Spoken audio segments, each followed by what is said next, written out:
我是个即将被处刑的国企秘书，然而在处刑的当天，天上乌云密布，电闪雨雨。这时一道雷给我劈了下来，我瞬间失去意识。醒醒，还睡着了，心挺宽啊。此时我想抬起手揉揉眼睛，才发现一副冰凉的手铐紧紧地铐在手腕上，两只胳膊也被人从两侧抓着。扭头一看，明水区检察院副检察长兼反贪局长宋静辉竟然在我旁边。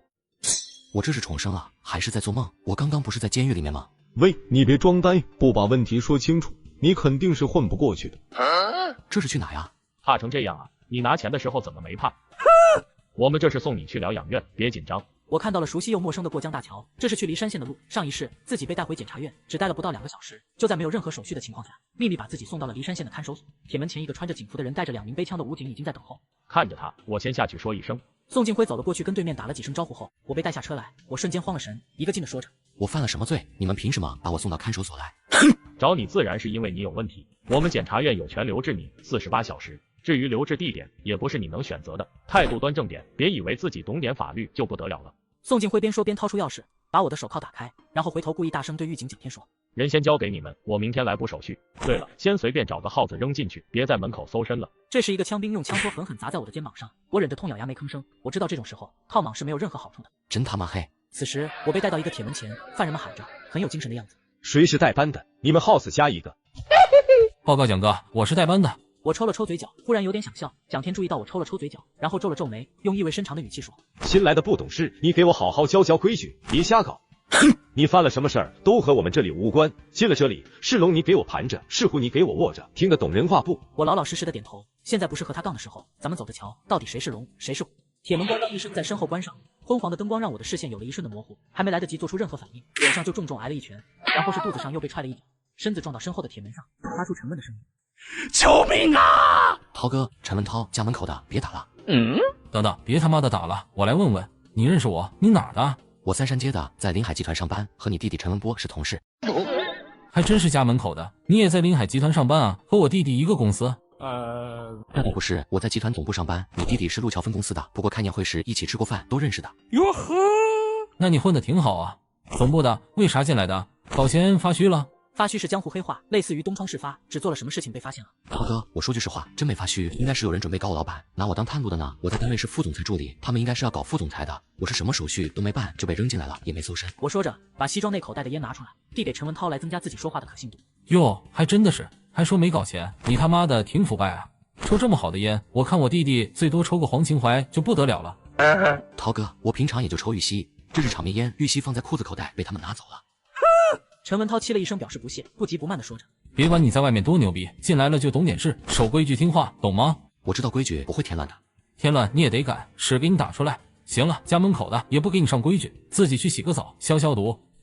你们这些腐败分子最流氓，别把病传染给我们。陈文涛把烟放进自己口袋，转头对一个高高瘦瘦的小伙子吩咐：“大华，给他拿个脸盆，拿一块新香皂。”大华答应着，去架子上拿了一块没开封的舒肤佳香皂和一个塑料盆。代班的照顾你呀，这香皂是代班的送你的，你走运了。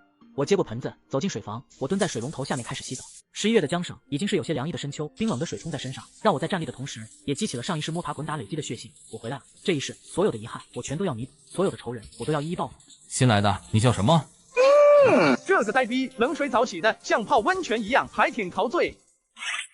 涛哥，我叫陈峰，枫叶的枫。大华看得这么认真，是不是有想法啊？今晚准备和新来的泄火。你们俩别说话，我跟他谈谈。你这官司只有2种结果，要么没几天就出去，屁事没有；要么就把屁股洗洗干净，准备把牢底坐穿。涛哥，那麻烦你帮我再分析分析，我这是该怎么办呗？我他妈管你去死呢！烦掉神肚子疼。我没再吭声，我知道即使他不说，陈文涛也会拉着我发表自己的看法。洗完澡，时间已经到了7点钟，这是监所里的人一天中难得的娱乐的时间。代班的要不要搞一口？陈文涛拿出我孝敬的烟，抽出一支点起来。一个小弟自觉地站到铺板上，盯着上面的巡逻道望风，免得被巡查的管教或者枪兵看到。新来的，涛哥让你过去。我站起来走到斜靠在被子上的陈文涛跟前，我调整一下心态，扯出一点笑。涛哥，好歹你能和我扯上点关系，我给你机会，1周内你要是出不去，该剃头剃头，该背监规背监规，一切都得上规矩。要是出去了，你也不用领我的情，算你命好，听懂了没？听懂了，涛哥，我肯定会出去，也肯定会记得涛哥你的人情。别跟我在这吹牛逼，这是骊山县，你他妈的和老子一样是个异地关押，你在外面就是有关系，转来转去也是要时间的，还肯定个鸡巴。我懂，我现在进来，外面还不知道，他们连手续都没办，本身就违法，我自己肯定是没把柄被抓到的。涛哥懂得多，能给弟弟指点一下不？坦白从宽，牢底坐穿，抗拒从严，回家过年，听过没？管好自己的嘴，别瞎鸡巴乱说。他们没手续，就指望你的口供，能不能回家，就看你自己的牙口好不好了。你要是有魄力，就把事情搞大点，起码让外面知道你的情况。陈文涛说着，按着我的肩膀站起来。哥哥，我只能教你到这了，看在你认识我弟弟的份上。我一边说着感谢，一边极有眼色地帮陈文涛把鞋子摆到脚边。文化人啊，就是聪明。那我就再教你一个，明天一早，我们 house 的管教肯定找你谈话，好好把握吧。这些社会的老油子是真的懂人情关系的弯弯绕绕，和外面取得联系是自己摆脱困境的关键，一下子就指了出来，我心里也不得不佩服。回到床上，我思考着，上一世自己跟的领导是临海集团常务副总裁李青山，而导致我入狱的这件事背后的始作俑者是集团另一位副总裁唐万斌，两人的背后势力都是极大，自己完全是掉进别人的套子里，被一步步引诱着自己给自己上纲上线。重活一世，我一定把你们统统都扳倒。我重生回到千禧年的第一天就被关押在监狱里面，第二天果然如陈文涛说的一样，管教的过来提问我，昨晚新来的呢，出来。石景峰说着，朝门侧让了让，躲开间房里那种让人不适的味道。陈文涛侧脸对着里面，用略带夸张的声音嚷嚷：“陈峰，赶紧出来喊报告！”管教石景峰看着从队伍最末尾走出来的男人，高高的个子，一身白色合体的西装，有点诧异。看样子昨晚上这家伙没吃什么苦头，衣服也没被耗子里的人扒走瓜分，这有点不合常理。就是你是吧？跟我走。我一路跟着石景峰进了办公室，自觉地坐在办公桌对面的小凳子上。你挺熟练啊，以前进来过。哪能呢？我这是凭感觉。那你感觉一下，自己还能不能出去了？肯定可以的，最迟不会超过1周。你挺狂啊！来，说说你的姓名、年龄、案由。27岁，案由啊，你懂的。我现在应该算你们说的黑户吧？使馆，别怪我放肆，我这事吧可大可小，有些话呢叫您掉在史上，不落在纸上。案由啥的，您老真的最好别多问。哟呵，你确实挺狂啊！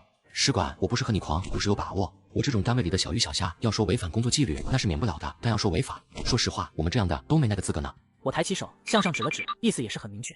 上面的争斗，我是跟着吃瓜落，我懂。懂吃懂得苦，不懂更吃苦，半懂不懂吃大苦。进到这里，很多事情不是你说了算的。我知道，所以我做好了把事情闹大的思想准备。这句话让石景峰心里一跳，所有的暗箱操作，最怕的不是事情没有达到目的，而是事情闹大，被摆在阳光下审视。如果你愿意帮我个忙，那我就有把握通过正规途径闹大；如果你不愿意，那我就只能用这条命赌一把。反正事情是一定会闹大的。我没有绕圈子，前世我就知道石景峰这个人，本质上来说还是有原则的，而且也有耿直的一面。吹牛逼谁都会，拿命赌，说这话的我见得多了，最后还不都是怂的一笔。我没再说话，就这么似笑非笑的和石景峰对视着，沉默了几秒，石景峰才又问：不对，你犯不着和我说这些吧？我想请你帮个小忙。凭什么？凭你能吹牛逼啊？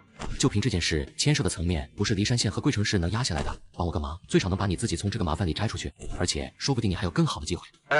说起来你也算个文化人，这话说的可不像啊。使馆，这么说吧，昨天我在号子里特别老实，那是因为我知道和那些人比起来，我是穿鞋的，他们是光脚的，我要是硬气，鞋就会被踩烂。我考虑，你先回去吧，一会儿他们估计要来提审你。那就提前多谢谢使馆了。回到间房后，石景峰再一次深深看了我一眼，然后对里面喊道：给他找一身号服换上，身上的西装穿的258万似的。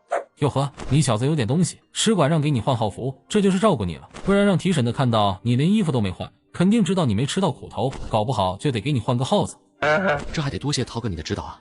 我把衣服换完后，就默默地站到门边，等待着预料中的提审。别瞎鸡巴想了，在这里面你得琢磨怎么把牙口咬紧点，熬得住就能回家继续潇洒生活，熬不住就得去采石场砸石头，怂逼都没好下场。谢谢涛哥，这我自然是明白的。对了，涛哥，我要是一句话都不说，就硬扛着，你说行吗？说起来简单，做起来不简单，还是那句话，看你有没有那个魄力呗。我笑了，魄力以前也许是没有的，现在必须有。下午3点，梨山县看守所2号提审室里面的3个人都沉默着，提审已经进行了将近6个小时，不但没有任何收获，还逐渐的朝着闹剧的方向发展。陈峰，你不要！救命啊，打死人了！宋静辉那边一开口，我就像被按下开关的复读机，立刻又开始叫起来。宋静辉的耐心消磨到了极限，只好把我送回监房去。回去监房的路上，我挑衅的说道：宋姐，我这到底算是留置还是算传唤啊？总不能算拘留吧？你他妈的是真不知道怎么死是吧？宋姐在过道呢，影响不好。这小子挺能装，使馆叫你得好好整治整治啊！必须的，陈峰，你跟我来办公室，你他妈的还想上天啊？此刻，我听到石景峰让我跟他去办公室，我内心十分的窃喜，我赢了，石景峰要帮我了。办公室里，我坐在椅子上，缓了口气说：使馆，帮我做3件小事呗，对你只有好处没有坏处的那种，怎么样？你还真敢说，一张口就3件事儿，你就那么肯定我会帮你？凭什么？就凭你能鬼哭狼嚎几个小时？嘿嘿，使馆，你没直接把我送回号子里，不就是有帮我的意思吗？都是明白人，就别绕来绕去了。哼，那你说说，你嘴里的小事儿是什么？第一，帮忙给我老板打个电话，把我的情况告诉他，再帮我带几句话。第二，从明天开始，最好能和人换几天值夜班，大概率他们夜里提审我会上手段，麻烦你到时候马上通知一下我老板。哟呵，不对啊，你不是挺牛逼的吗？你会喊救命啊？别闹了，白天人多眼杂，喊救命还有用，夜里还喊个毛？人家有的是法子收拾我。你小子真不像是没进来过的，倒像个惯犯。你继续，我看看第3件是什么事儿。第3件事儿就纯粹的是为了使馆你了。你明天写几封举报信，把我这件事情向上级机关举报，级别越高越好那种，再把举报信留个复印件，这样以后闹出来你就能把自己摘出来了。你是想坑死我吧？要是没闹出来，这几封信就得害死我。使馆，我可以保证这件事情绝对不会不了了之，因为他们要搞的是李青山，但李青山老婆是贵大的校长，省里也是有关系的，他们没搞清状况就是自己作死，只要闹开了，你和我一定是有好处拿的，就看你愿不愿意赌一把了。下午5点多，临海集团常务副总裁李青山眉头紧锁，突然接到一个姓石的人打进来的电话，自称是梨山县看守所管教，受我所托说明一下情况。就在李青山思索着，门被敲响，2个年轻的女孩被秘书带进办公室内。我是临海集团的李青山，陈峰同志的直接领导，你们是陈峰同志的表姐。我是陈峰的表姐月夜，我弟出什么事了？2位先请坐，陈峰没什么大事，我们坐下慢慢说。月小姐是吧？那这位是？这位是西斯论坛网络科技公司运营官陆佳琪，我的好朋友。上午我姑妈就打电话给我，说我弟一晚上没回家，电话也打不通，你们公司的人也说不知道他去了哪里。现在又突然接到您的电话，他不放心我，一起来看看情况。你们放心，陈峰没什么事，不过公司内部出了点问题，牵涉到他。李总是吧？你们临海集团我也有点了解，我想以陈峰的职务也不会牵涉到什么需要保密的事情。当然，如果您一定需要我回避，也可以。好吧，确实也不需要保密。事情是这样的，李青山简要的把事情讲了一遍，当然只是就事论事，没有把关于唐万兵的部分说出来，毕竟是没有真凭实据的猜测。情况大概就是这样，陈峰是通过一些途径联系的我，所以我不是很方便现在就插手。陈峰同志让我联系你，是希望用你们的途径发布一则寻人启事，先造成影响，给对方施压。李总，你能确定陈峰是真的没有问题？检察院是没有任何正规手续抓的他吗？这个我可以肯定，2位也知道，我们这种企业要说一点问题没有，那是不可能的。但即使有问题，也绝对不可能牵涉到陈峰这个层面，况且也轮不到一个区的检察院来查，不经过正规手续就异地关押，可不是一件小事情。月夜看看陆佳琪，2人眼神交流了一下，然后对李青山说：“李总，那麻烦我们把细节一起整理一下，看怎么处理这件事情。”李青山和月夜他们把计划谈好，已经是晚上7点，站在公司楼下想了想，拿出手机拨通了老婆的电话。老婆，今晚有其他安排吗？没安排就早点回家，有事和你商量。我们家的大忙人今天要早回家啊，我没什么安排，已经快到家了。那好，我在楼下带点现成的菜回去。贵大教职工家属区，李青山坐在沙发上，看着郭玉华说：“那个叫陆佳琪的女孩子，我看着真的像某个人，你说会不会真的是？”不会这么巧吧？我是个即将被处刑的国企秘书，然而在处刑的当天，天上乌云密布，电闪雷鸣。这时一道雷给我劈了下来，我瞬间失去意识。晚上监狱内，石景峰从上面的巡逻道走过来。虽然纵容可以加餐，但是马勒戈壁的，你们这伙食比我的伙食都好啊。使馆你不是白班吗？怎么还没下班？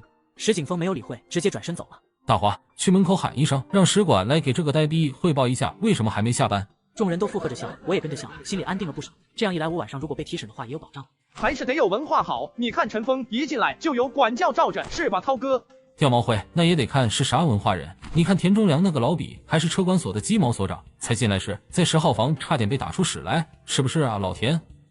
是的，是的，才进来不懂事，竟挨打了，多亏使馆把我调到这来，涛哥照顾我。我照顾你拿了个杯的。其他人一起笑，只有叫田中良的老头站在边上，笑也不是，怒又不敢，一脸破碎般的表情，眼神悲哀而空洞。车管所说起来也是警察系统的，他进来管教都不关照他，你说他吃苦头是不是活该？这就是不会做人的报应。晚上10点半，点名就寝。此刻我并不知道，我想的那个有背景的人，已经因为我的改变，提前和自己的事情扯上了关系。夜里2点多，陈文涛起来尿尿，然后甩着家伙问我：“你的心里到底有没有底啊？有多大把握能闯出去？”谋事在人，成事在天，我还真不敢说多大把握。实在不行，你可以假装闹自杀。说完朝我挤挤眼睛，自顾自地走去铺板睡觉去了。我心里暗笑，这家伙现在还没有收了性子。记得上一世陈文涛洗白上岸，生意做得有模有样。有一次一起喝酒时对自己说，年轻时混社会，觉得人不狠站不稳，要敢搏命。后来想搞钱，又觉得富贵险中求，到了现在才明白，富贵险中求，也在险中丢。求是10之1，丢是10之9。富贵险中求，也在险中丢，这把就看自己能不能顶过去了。我默默地念叨了一句，若有所悟。第二天晚上7点多，间房门被打开，石景峰站在门口说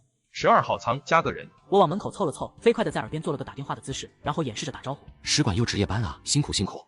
你个呆逼，不要烦了。我松口气，石景峰按照说好的换了夜班，让自己不要烦了，是暗示自己电话已经打过了，能做的都做了，接下来就只能见机行事。这时一个打手走到新来的旁边，一个巴掌打过去，严厉地呵斥道：“谁让你站着的？蹲着！”新来的赶紧靠墙蹲下，眼睛盯着地面，不敢抬头。叫什么名字啊？家哪里的？黄国华，徽省的。原来是个外马，犯了什么事儿进来的？强。间房里马上响起了一群人不怀好意的怪叫声。坐在床上闭目养神的陈文涛也立马来了精神，一下子蹦起来凑到铺板边上骂道：“都闪开，都闪开！老子来盘盘道，你是干嘛的？怎么跑到我们这来？老实交代。”我是厨师，我在老乡开的饭店当厨师的。那你是把老板娘给办了？办的不是老板娘，是个帮厨。黄国华抬起头，可怜巴巴地望着陈文涛，叫了一声大哥。巡逻道上的枪兵朝着里面呵斥：“不许打人，都给我分开！”报告，我们现在是在替天行道。枪兵对这种事早就见怪不怪，低声骂了一句，转身走了。兄弟们，带去厕所。大学生是不是没见过这场面？也没什么，可怜之人必有可恨之处，我可没闲心同情他。其实前世在坐牢的10来年里，见过比这残酷的多得多。一开始还会觉得太残忍，杀人不过头点地，何必嘛？后来看多了，也就变得麻木。此时石景峰沉着脸走到监房门口，对着里面说：“陈峰，出来提审。”我脸色一变，夜里提审就是他们要给自己上手段了，这来的要比自己预想的快。大学生不要走，不服就是干。我走了呀，涛哥，你保重。监房门关上，陈文涛叹口气说：“这个呆逼未必能回来了。”其他人面面相觑，不知道为什么我不一定能回来了，这才进来2、3天就能出去。陈峰这种人，别看不是社会上混的，要是发起狠了，比你们强得多啊！石景峰带着我往外走，然后慢走几步，凑近了低声说：“他们带了县局治安队的过来，还拿了电棍，你要有点心理准备。”我脚步顿了一下，压低了声音道：“赶紧帮我打电话给李总，我不一定能扛得住。”石景峰在我肩膀上推了一下，示意我继续走，同时嘀咕了一句：“我他妈的看你也够呛。”两人没再交流，各怀心事的走到外面。宋敬辉、张军2个魁梧的便装汉子，手里拎着一副脚镣，看到石景峰带着我出来，宋敬辉点点头，算是打招呼，然后吩咐站在一边的大汉：“把脚镣给他砸上。”一个魁梧汉子走上来，和石景峰打招呼：“老石值夜班啊。”石景峰也和这个县局治安大队的熟人打了个招呼，看着他拿出一副拇指铐，不禁皱了皱眉：“这玩意明令不准用，你们别瞎搞。上辈考要是把人搞残了，我也得跟着倒霉，绝对不行。”哪那么容易残的？这小比养的不是狂吗？不给他吃苦头，他还以为来度假呢。你考你的，出了事我负责。人从我手里交出去，出了事你能负个鸡毛的责？要么把这东西收起来，要么我把人带回去。别急眼，别急眼，又不是什么大事，这样别上背靠了，靠前面不就行了？小事儿。麻痹的，你们是真牛逼！石景峰没再拦着，转身离去。他拿了个背的，他还以为自己是副局呢吧？别耽误时间了，今儿晚上必须把事儿办利索，赶紧走。张军走过来，拉着我的手腕往外拖，我让了一下。不用拖，我跟你们走。我话才说完，后脑勺就挨了重重一巴掌。一个汉子骂道：“你确实挺牛逼，一会你要是还这么牛逼，我就服你。”几个人簇拥着我出了看守所主楼，沿着侧面的小路朝楼后走，来到了看守所的库房。离着主楼有几百米的距离，即使我喊叫，主楼这边也听不清楚。他奶奶的，来到这个地方，真的就是喊破喉咙也没人来救我了。蹲下来。我回头看了一眼，没想到蒋天这个老阴笔也在，我不敢动。事到如今，态度什么的已经不重要了，只能寄希望于石景峰通知李总，李总能有所动作。现在你知道为什么抓你了吗？宋姐，我还是不知道，我这几天想了又想，没想起自己做过什么违法犯罪的事情啊。哼，那行，我也不和你绕来绕去，你这种小虾米就是犯罪，能犯多大的罪？我提醒你一下，临海公司在杨市那个项目拆借出去一笔钱400万，和你们李青山李总有没有关系？我笑了笑，果然还是这笔钱。那时候自己不懂，也以为这笔钱是李青山借着拆借的名义捞田，受不住压力就交代了。宋姐，按照公司规定，30万以上的款项都是需要李总签字的，当然和李总有关系。至于这笔款子合法还是不合法，你也别问我，我真不知道，我就是按领导吩咐办事，说到底是个跑腿的。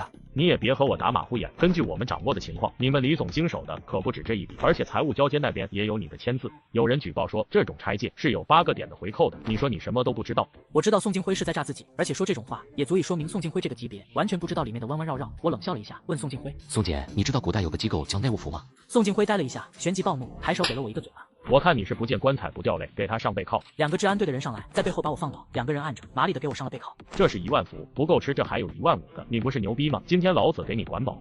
说着一脚踩住我，把电棍狠狠地杵在我脖子上。我发出一声闷哼，治安队的汉子拦了宋敬辉一下：“你别盯着一个地方瞎捅过啊，会死人的。”晚上10点，江省省委家属区5号院，省政法委书记马勇在书房内和妻子聊着天，这时手机电话就响了起来。马书记，我是郭玉华呀，有个比较紧急的事儿和你沟通一下，方便吗？郭大校长有指示，哪能不方便呢？什么事让郭大校长这么着急啊？马勇和郭玉华是党校进修班的同学，平常走动也比较多，算是私交比较好的朋友，彼此也很了解。马书记，是这样，我家老李他们单位临海集团。郭玉华简单明了地把事情的来龙去脉讲了一遍。马书记，本来这个事是应该按规定通过组织解决的，但是我们家老李通过一些渠道得到消息说，办案的一些同志正在夜里提审，还违规携带使用了器械。目前这个事情在互联网上影响很大，一旦出现后果，就把本来简单的事情闹复杂了。好的，我知道了，你给我10分钟，我马上了解一下情况再打给你，好吧？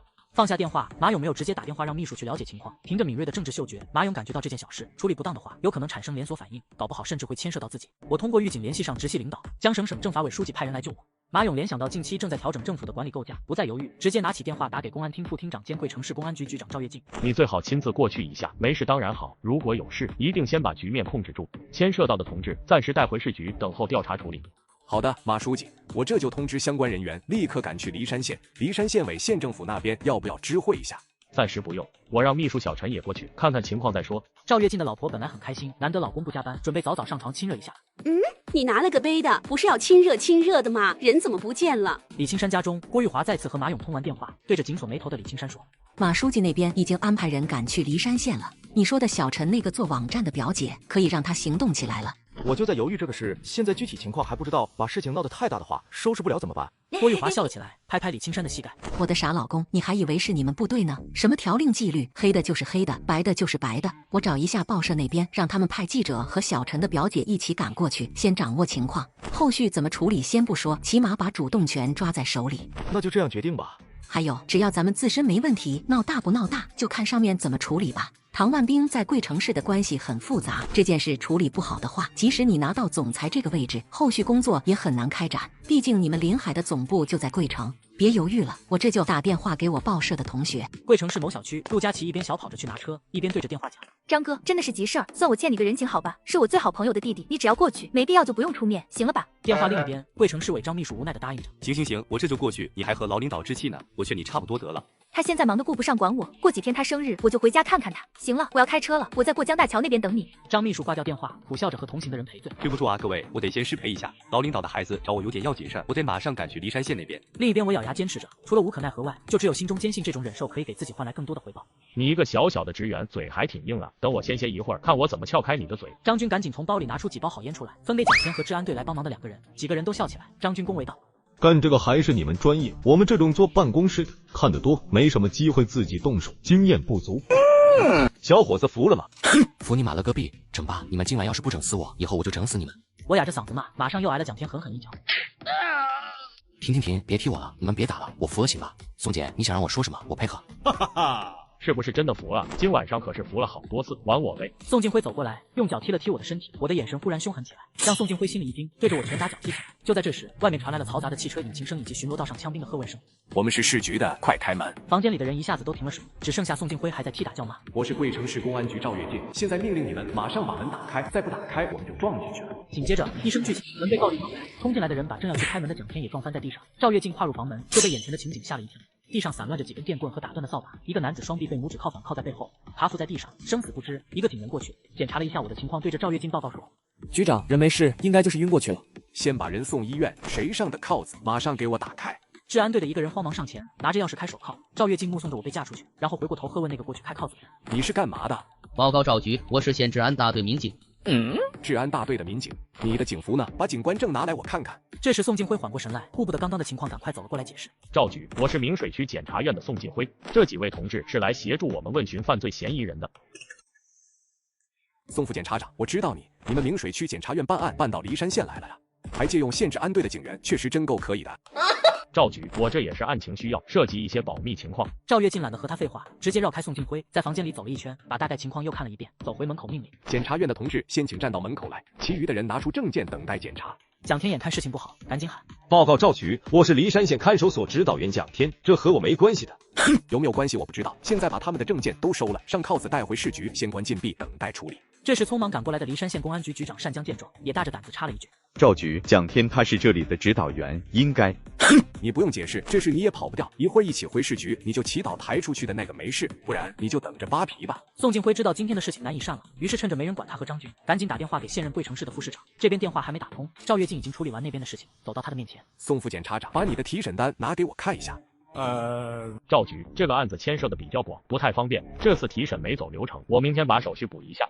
哟呵，这样子啊，那宋检，你们检察院的事不归我管，但今天你得和我走一趟，明天让你们检察院来领人吧。说着不等宋静辉再说什么，转身走了。坐上车，赵月静想了一下，拿出手机拨通了政法委书记马勇的电话。马书记，我赵月静，情况已经控制住了，临海的那个人没事，已经送医院去了。我现在带涉案的民警回市局，您还有什么指示？马勇听完，暗暗松口气，没出什么大事就好，沉吟一下说：“辛苦赵局了，这个事尺度把握好，尽量不要造成影响。我的意见是尽量内部处理，但不能太宽松，必须要让各方都满意才行。你看呢？”这个我明白，不过马书记，我来的时候看守所门口停了几辆车，一个新闻采访车，不知道哪个单位的，还有一辆贵城市委9号车。我看这件事不太简单啊。你没看错，贵城市委9号车。赵月静的话让马勇感觉意外，牵扯到贵城市委。书记，我去医院看一下，那几辆车也跟着去医院了。这个人伤的可不轻，贵城市委的车子跟过去的话，我必须过去看看是哪位领导，也好沟通一下。您看呢？好的，你那边有情况随时联系。我醒来时已经是在医院的病房内，睁眼就看到病房里站了好多人。哎呦，来了这么多人，好像我还挺重要的嘛。嗨，小叶子，好久不见啊！没大没小的，我是你姐，小叶子也是你能叫的。你就大我4天而已。我翻了个白眼，表姐看看我包着纱布的手指，眼睛又红了，恨恨地说：这些人真是无法无天，一点根据没有就敢抓人打人，这要是留下残疾，他们拿什么负责？还算幸运吧，我多坚强啊！冻死迎风站，饿死不吃饭，妥妥的硬汉方。这么厉害吗？那我怎么听医生说你送来时都尿裤子了呢？站在旁边的陆佳琪先笑出了声，还往我下身瞟了一眼，这下子把我闹了个大红脸。你好，陈峰同志，关于这次的事情，我首先代表我们检察院给你道个歉。由于宋敬辉同志违规办案，给你造成了一定的伤害，我们表示歉意。后续你有什么要求，我们尽力满足。宋敬辉同志，我们也会给予相应的处理。你看还有什么想法，可以直接和我说。张检察长是吧？我可不同意宋敬辉违规办案的说法，没有任何根据，也没有合法手续，就把我抓起来关进看守所。我要说是非法拘禁，甚至绑架，都不算过分。你也别太咄咄逼人，虽然宋检做的方法欠妥，但你也没法保证你一点事情都没有吧？否则宋检怎么可能无缘无故抓你？见好就收吧，真撕破脸对你又有什么好处？见好就收，凭什么？这位同志，你说的话，我可以理解为你是在威胁我吗？我有没有问题，不是我说了算，也不是你或者宋敬辉说了算，得法律说了算。我试探李青山是否会拉拢我，唐万兵带人来和我和解，不料却起了冲突。明水区检察院的2人被我骂了一顿，怒气冲冲地离开了病房。其实我很清楚，要想让宋敬辉几个付出很巨大的代价是十分的困难。等人都走完了，表姐抬手就拍了我一把。你刚刚怎么那么好说话呢？还相信组织会给你个交代？你差点就死在那里面了呀！说着，表姐一屁股坐我床边，一脸的伤心。我的老姐，不然我还能咋办？咱没有背景，还能把人家怎么样了呀？别说他了，其实你这个弟弟是个小滑头，是你自己笨，听不出来他们的弯弯绕绕。他懂什么弯弯绕绕，就是虚伪，不但虚伪，还爱尿裤子。陆佳琪被逗得不顾形象的大笑起来，我则是一脸的尴尬。这位大妹子，你能不能笑得矜持点啊？这是我经常提起的好朋友，也是我的老板陆佳琪，人家比我还大2个月呢，你得叫陆姐姐，什么大妹子，叫得这么乡土气息。我记得你不是和我说你的老板叫陆有容吗？怎么叫陆佳琪了？乱讲，我什么时候和你说叫陆有容了？不能吧，我记得你就是和我说你的好朋友兼老板叫陆有容，还和我说什么名副其实有容乃大什么的。我胡说八道着，陆佳琪的脸一下子就红到耳朵，表姐月夜倒是笑得花枝乱颤。死小子说的没错，我们大美女陆佳琪确实符合有容乃大。开了几句玩笑，病房内的气氛随之活跃起来。就在这时，李青山拎着一个果篮走了进来。李总，您怎么来了？小陈啊，受委屈了，怎么会惹到检察院的人了呢？你拿了个杯的，你要是不知道我怎么惹到检察院的人，你现在会跑来病房和我说话。但是我想归想，脸上还是露出一个苦笑，继续说着。我也不知道为什么，他们让我交代经济问题，说接到举报，我们在杨氏和悦城的项目公司牵涉上千万的资金贪腐问题。这时表姐和陆佳琪听到这，很有眼色的起身告辞。李青山很客气的把2人送到病房门口。看来我猜测的没错，李青山之所以表现得如此客气，大概猜到了陆佳琪的身份是新调任的江省省委书记陆海的女儿。送完2人离开后，李青山继续和我说道。小陈啊，这2天吃了不少苦吧？我已经安排人联系中心医院，明天安排你转院过去做个全身检查。如果需要验伤的话，会视离也比较好操作。你的意见呢？我一听，马上意识到李青山是不愿意利用这件事做文章，把事情闹大的。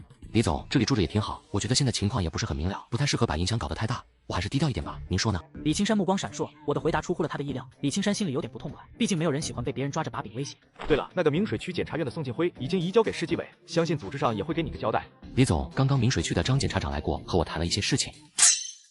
你和我说说他们和你谈了什么，尤其是宋敬辉都和你说过些什么，我们来分析一下他们到底是想做什么文章。我就把从被送进看守所一直到被送进医院所有的事情原原本本的讲了一遍，还特意强调了一下宋敬辉誓死要把李青山送进监狱的戏码。这个宋敬辉和我无冤无仇，怎么这样针对我呢？不应该啊。这个有些话我不知道应不应该讲。小陈，你放心说，这里没外人。我听宋敬辉的打电话时说，唐总，事情很快就能办好什么的，会不会？话说到这个份上，李青山没办法再继续顾左不遮。陈峰这个家伙，平常表现出来的那样没有城府，这次城府怎么那么深？难道真的是自己看走眼了？李总，您看是不是这样？我们暂时不要有什么动作，等后续调查的人来找我核实情况的时候，我只要稍稍露一些口风，把事情往唐总身上扯一下，对方知道后就一定会有动作，然后我们再根据情况决定下一步的应对，您说呢？这样吧，你先安心休息几天，毕竟这种事情内部沟通还算是家丑，一旦闹到纪委，那可就是把家丑外扬。而且我们现在还没有切实的证据。宋敬辉是个有经验的，我看纪委的同志未必能从他嘴里得到太多有用的东西。我正准备说话，敲门声响起，陆佳琪推门走了进来，手里还拎着几个购物袋。楼下不好停车，给你买的换洗衣服，我和你姐要赶回公司一下，有些急事要处理。陆佳琪朝李青山点点头打招呼，把几个购物袋摆在我的床头。我灵机一动，笑着说：什么急事啊？比我还重要？我姐不管我，陆姐姐你也不管我呀？听到我这么说，陆佳琪微微一愣，这小子什么时候和自己这么熟了？于是他笑了起来，忽然俯下身，把嘴凑到我耳边，用很轻的声音说：小屁孩敢拿姐姐当工具人，胆子不小啊。陆佳琪真是冰雪聪明，反应也够快，看破了自己的小心思，我也不得不感叹，但就这一点比自己强。一会儿自己把内衣内裤换一下。对了，也不知道有没有伤到要害，你晚上会不会又尿裤子啊？要不我晚上了陪你吧，万一你不行，我也能帮你换换。我都要哭了，你这演技略显浮夸，你造吗？不但演技浮夸，台词也很伤人自尊，你造吗？我的好姐姐啊，你配合一下就感激不尽了，你就不要自由发挥了好吗？好了，我还得赶紧回去有事，电话联系吧，我尽量抽时间早点再过来。陆佳琪走后，李青山才咳嗽一声，缓缓说道：“这个陆小姐是你女朋友啊？”不是，就是很普通的朋友。她和我表姐是最好的朋友，我和她只是很熟悉而已。那你好好休息，我先走了。等你身体养好点，去我家里坐坐，尝尝我们家郭老师的手艺。好的，有机会一定尝尝郭老师的手艺。李青山离开后，我靠在病床上，又把记忆中有用的部分捋了捋。现在自己只是个国企的小职员，要想步入仕途，可不是一朝一夕的事情。想要入仕途，也得要有资本。重生回到千禧年，最赚钱的还是地产啊。第二天，我拄着拐杖来到公园晒晒太阳。这时，一个大腹便便的矮胖子后面跟着一男一女，一共3个人走了过来。我定睛一看，就认出这个人，公司负责海外部门的副总裁唐万斌。小陈同志，出了这么大的事情，怎么没第一时间通知单位啊？你看看，唐总啊，您怎么来了？我嘴里说着，做出想做起身来又力不从心的样子。唐万斌走过来，用胖胖的手按住我。你坐，不用起来。小陈呀，我这次来呢，一方面代表公司看望你，另一方面呢，也是受人之托。说着，唐万斌开始给我介绍跟在他后面的一男一女。这位是和你有些误会的宋锦辉检察长的亲哥哥，省财政厅金融企业管理处的宋锦光处长。这位是看守所蒋指导员的爱人，梨山司法局的刘丽刘主任。我一听，脸色就阴沉下来。这几个人凑在一起来，有什么企图？也许是察觉到我的面色不善，戴眼镜的男子主动上前一步开口道：“陈峰同志，在这没有什么处长不处长的，我仅仅是作为宋敬辉的哥哥，对于这件事给你带来的伤害，先替他给你道个歉。”宋处长太客气了，我可不敢当。这件事要说是误会，肯定不对；要说是宋检察长故意针对我吧，也还没确定。至于道歉，我想那也是把事情搞清楚后才对。真的需要道歉的话，由当事人给我道歉才合适。各位觉得呢？你真是好大的威风啊！宋处长都给你道歉了，还不依不饶的，真以为自己多重要呀？想要什么好处你就直说，小小年纪要懂得见好就收。其他人还没说话，干瘦的女人先尖着嗓子叫起来，边说边挤开唐万斌走到我面前，把手里拎着的帆布包重重放在我的旁边。这里是20万现金，你不是想要好处吗？只要你签一个谅解书，不再追究，这20万就是你的。这位大婶，你是不是搞错了什么？我可没要什么好处，这件事已经交给组织解决，不是我签个谅解书说不追究就能过去的。更何况其他人都还好说，蒋天我是一定要追究到底的，没得商量。你叫谁大婶呢？还追究？你以为自己是什么东西？我的一声大吼，彻底把蒋天的老婆激怒到接近暴走。我无视了歇斯底里的刘主任，朝着宋处长笑笑。宋处长，我可以理解为你们是要收买我吗？宋处长没吭声。这时唐万斌出来打圆场，缓缓地说道：“小陈呢？这怎么能是收买呢？你看，由于宋检察长他们工作上的失误，给你造成了伤害，他们家里人代替他们出面给一些补偿，也是应该的，你别误会了。”唐总，我真不是误会，我的意思是说，你们收买我是可以的，我很容易收买。唐万斌和宋处长都被我的话说得愣住，刘丽却嘴快，马上冷笑道：“我还以为你多硬气，不是要追究到底的吗？”大婶，我说的可不包括你老公蒋天，我身上的伤大部分都是他和那几个治安队的人打的，宋检察长和那个叫张军的还拦着他们，他们就是不听啊。说完，我直接调转枪头对着唐万斌和宋处长问道：“要是组织上来调查，我这样实话实说，两位看行不行？”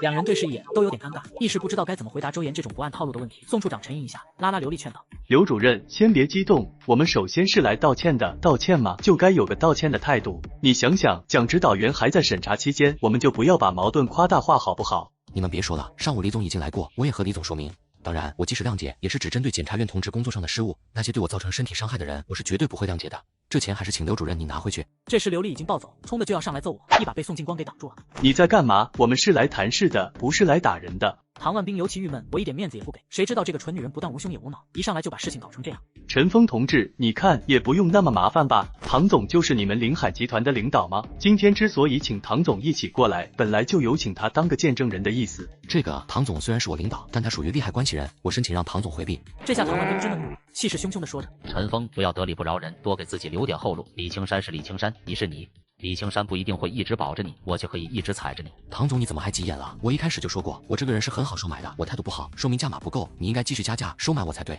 20万不行，就40万试试啊！根据前世记忆吓唬唐万斌，我与老同学着手准备收购土地。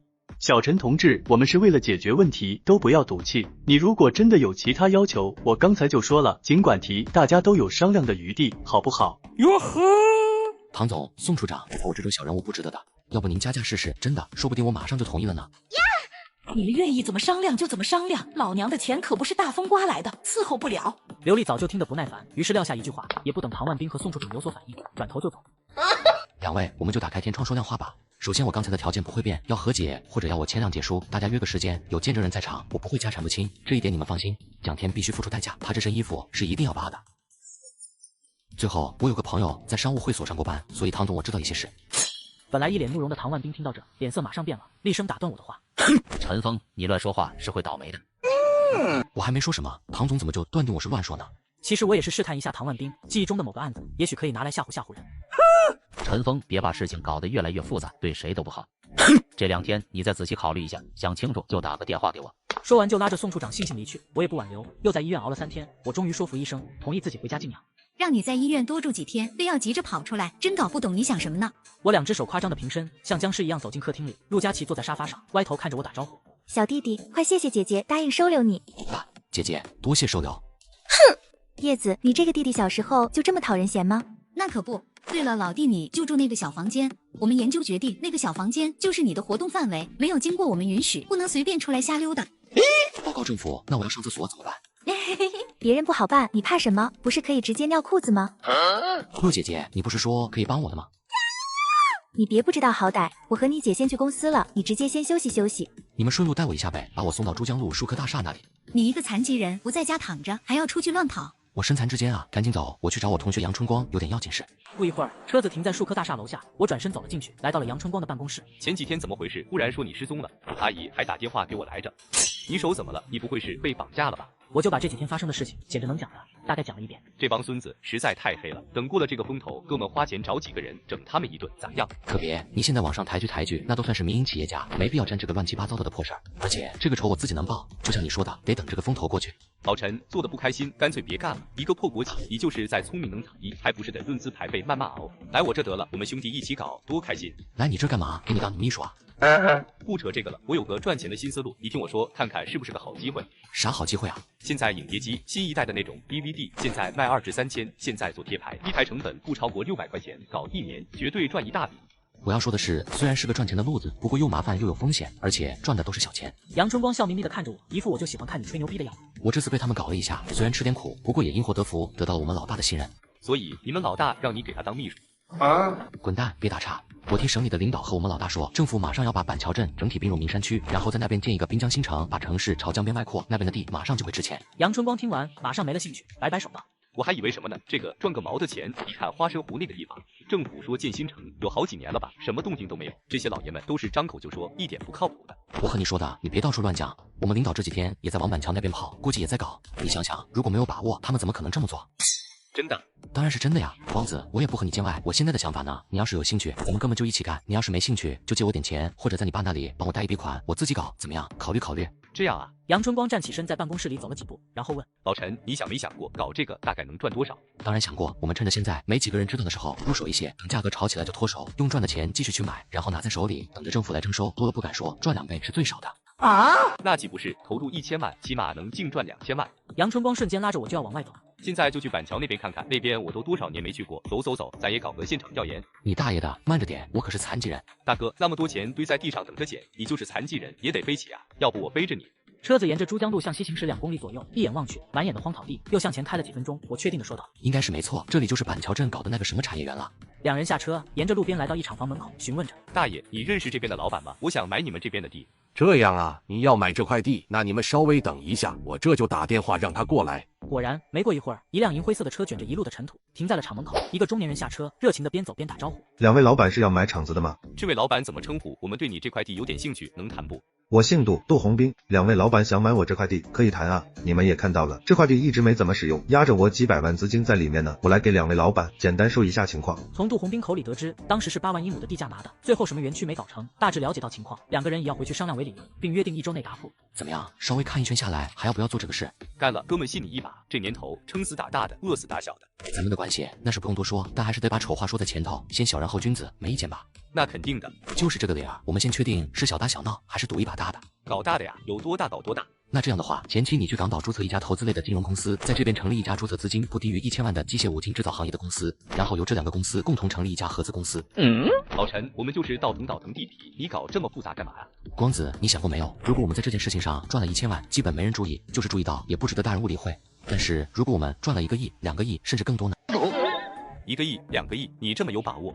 把握谈不上，但我已经是尽量含蓄了。这只是我发财计划的第一步，后面有比这个更好的机会，会更考验你的心理承受极限。一转眼到了下周四，我接到李青山的电话，让我如果方便的话，下午能到公司去一下，有比较重要的事情。我来到公司，一出电梯就遇到办公室主任老汪，我关系最好的几个同事之一。哎呀，我的朋友，可想死我了！你不要过来啊！你堂堂一个大主任，能不能矜持点？过来，到我办公室去，我有大秘密告诉你。好事。我无奈，只好打消先回自己的小格子间找找感觉的念头，跟着汪主任到他的办公室。自己泡茶喝，我先给你拿点东西。别拿了，快点说，有什么大秘密？可别告诉我嫂子又给你生了个儿子。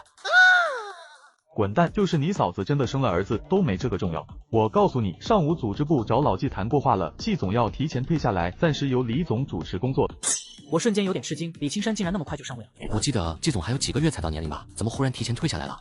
那就不知道了。赵省长也没提前和我汇报，我回头的严肃批评他。对了，要是老李上了总裁，你要提前去找他谈谈，你这个狗屁的特别助理干个什么劲儿，毫无前途的差事。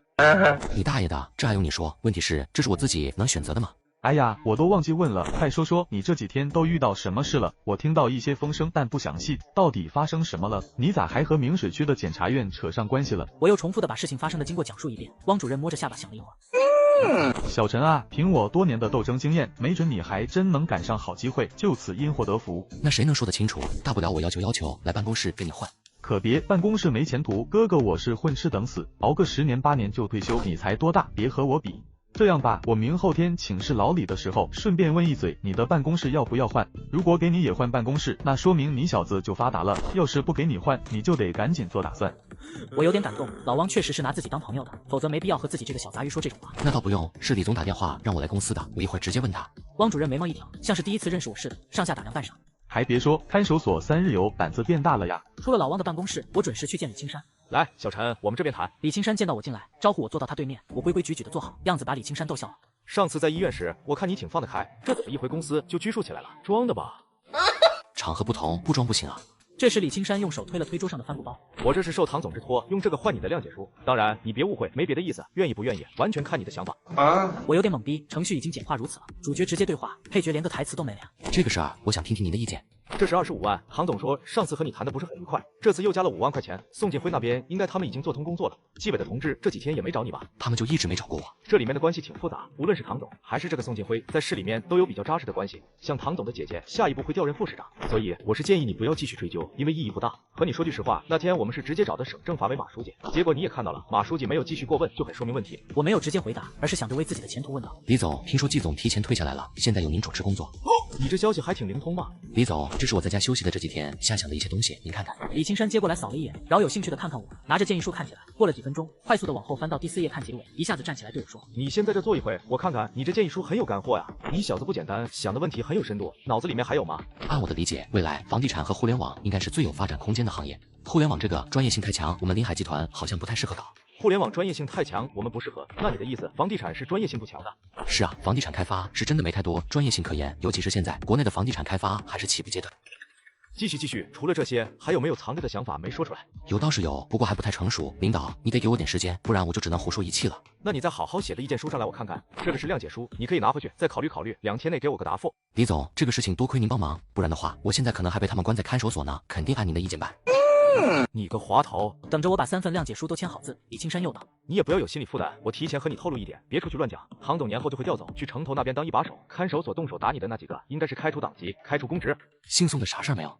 处分会有一个吧，不过也是做样子。”这时候李青山看出我的不爽，在桌上拍了拍。适当的妥协才是做事情的常态，别多想。我给你放半个月的假，多想点有建设的意见，等年后我们再来调整你的岗位。我刚要再表个决心，办公室的门被人敲响，接着一个人推门进来。一见来人，李青山赶紧站起来迎上前。王省长，您怎么亲自过来？我也跟着站起来，来的是江省副省长王鹏飞，分管工业和外贸，也兼任临海集团的监事会主席。我是过来处理一些交接工作，这就要赶回去开会，有几份文件顺便带过来给你。你们在谈工作，没打扰到你们吧？没有，我们随便聊些工作安排。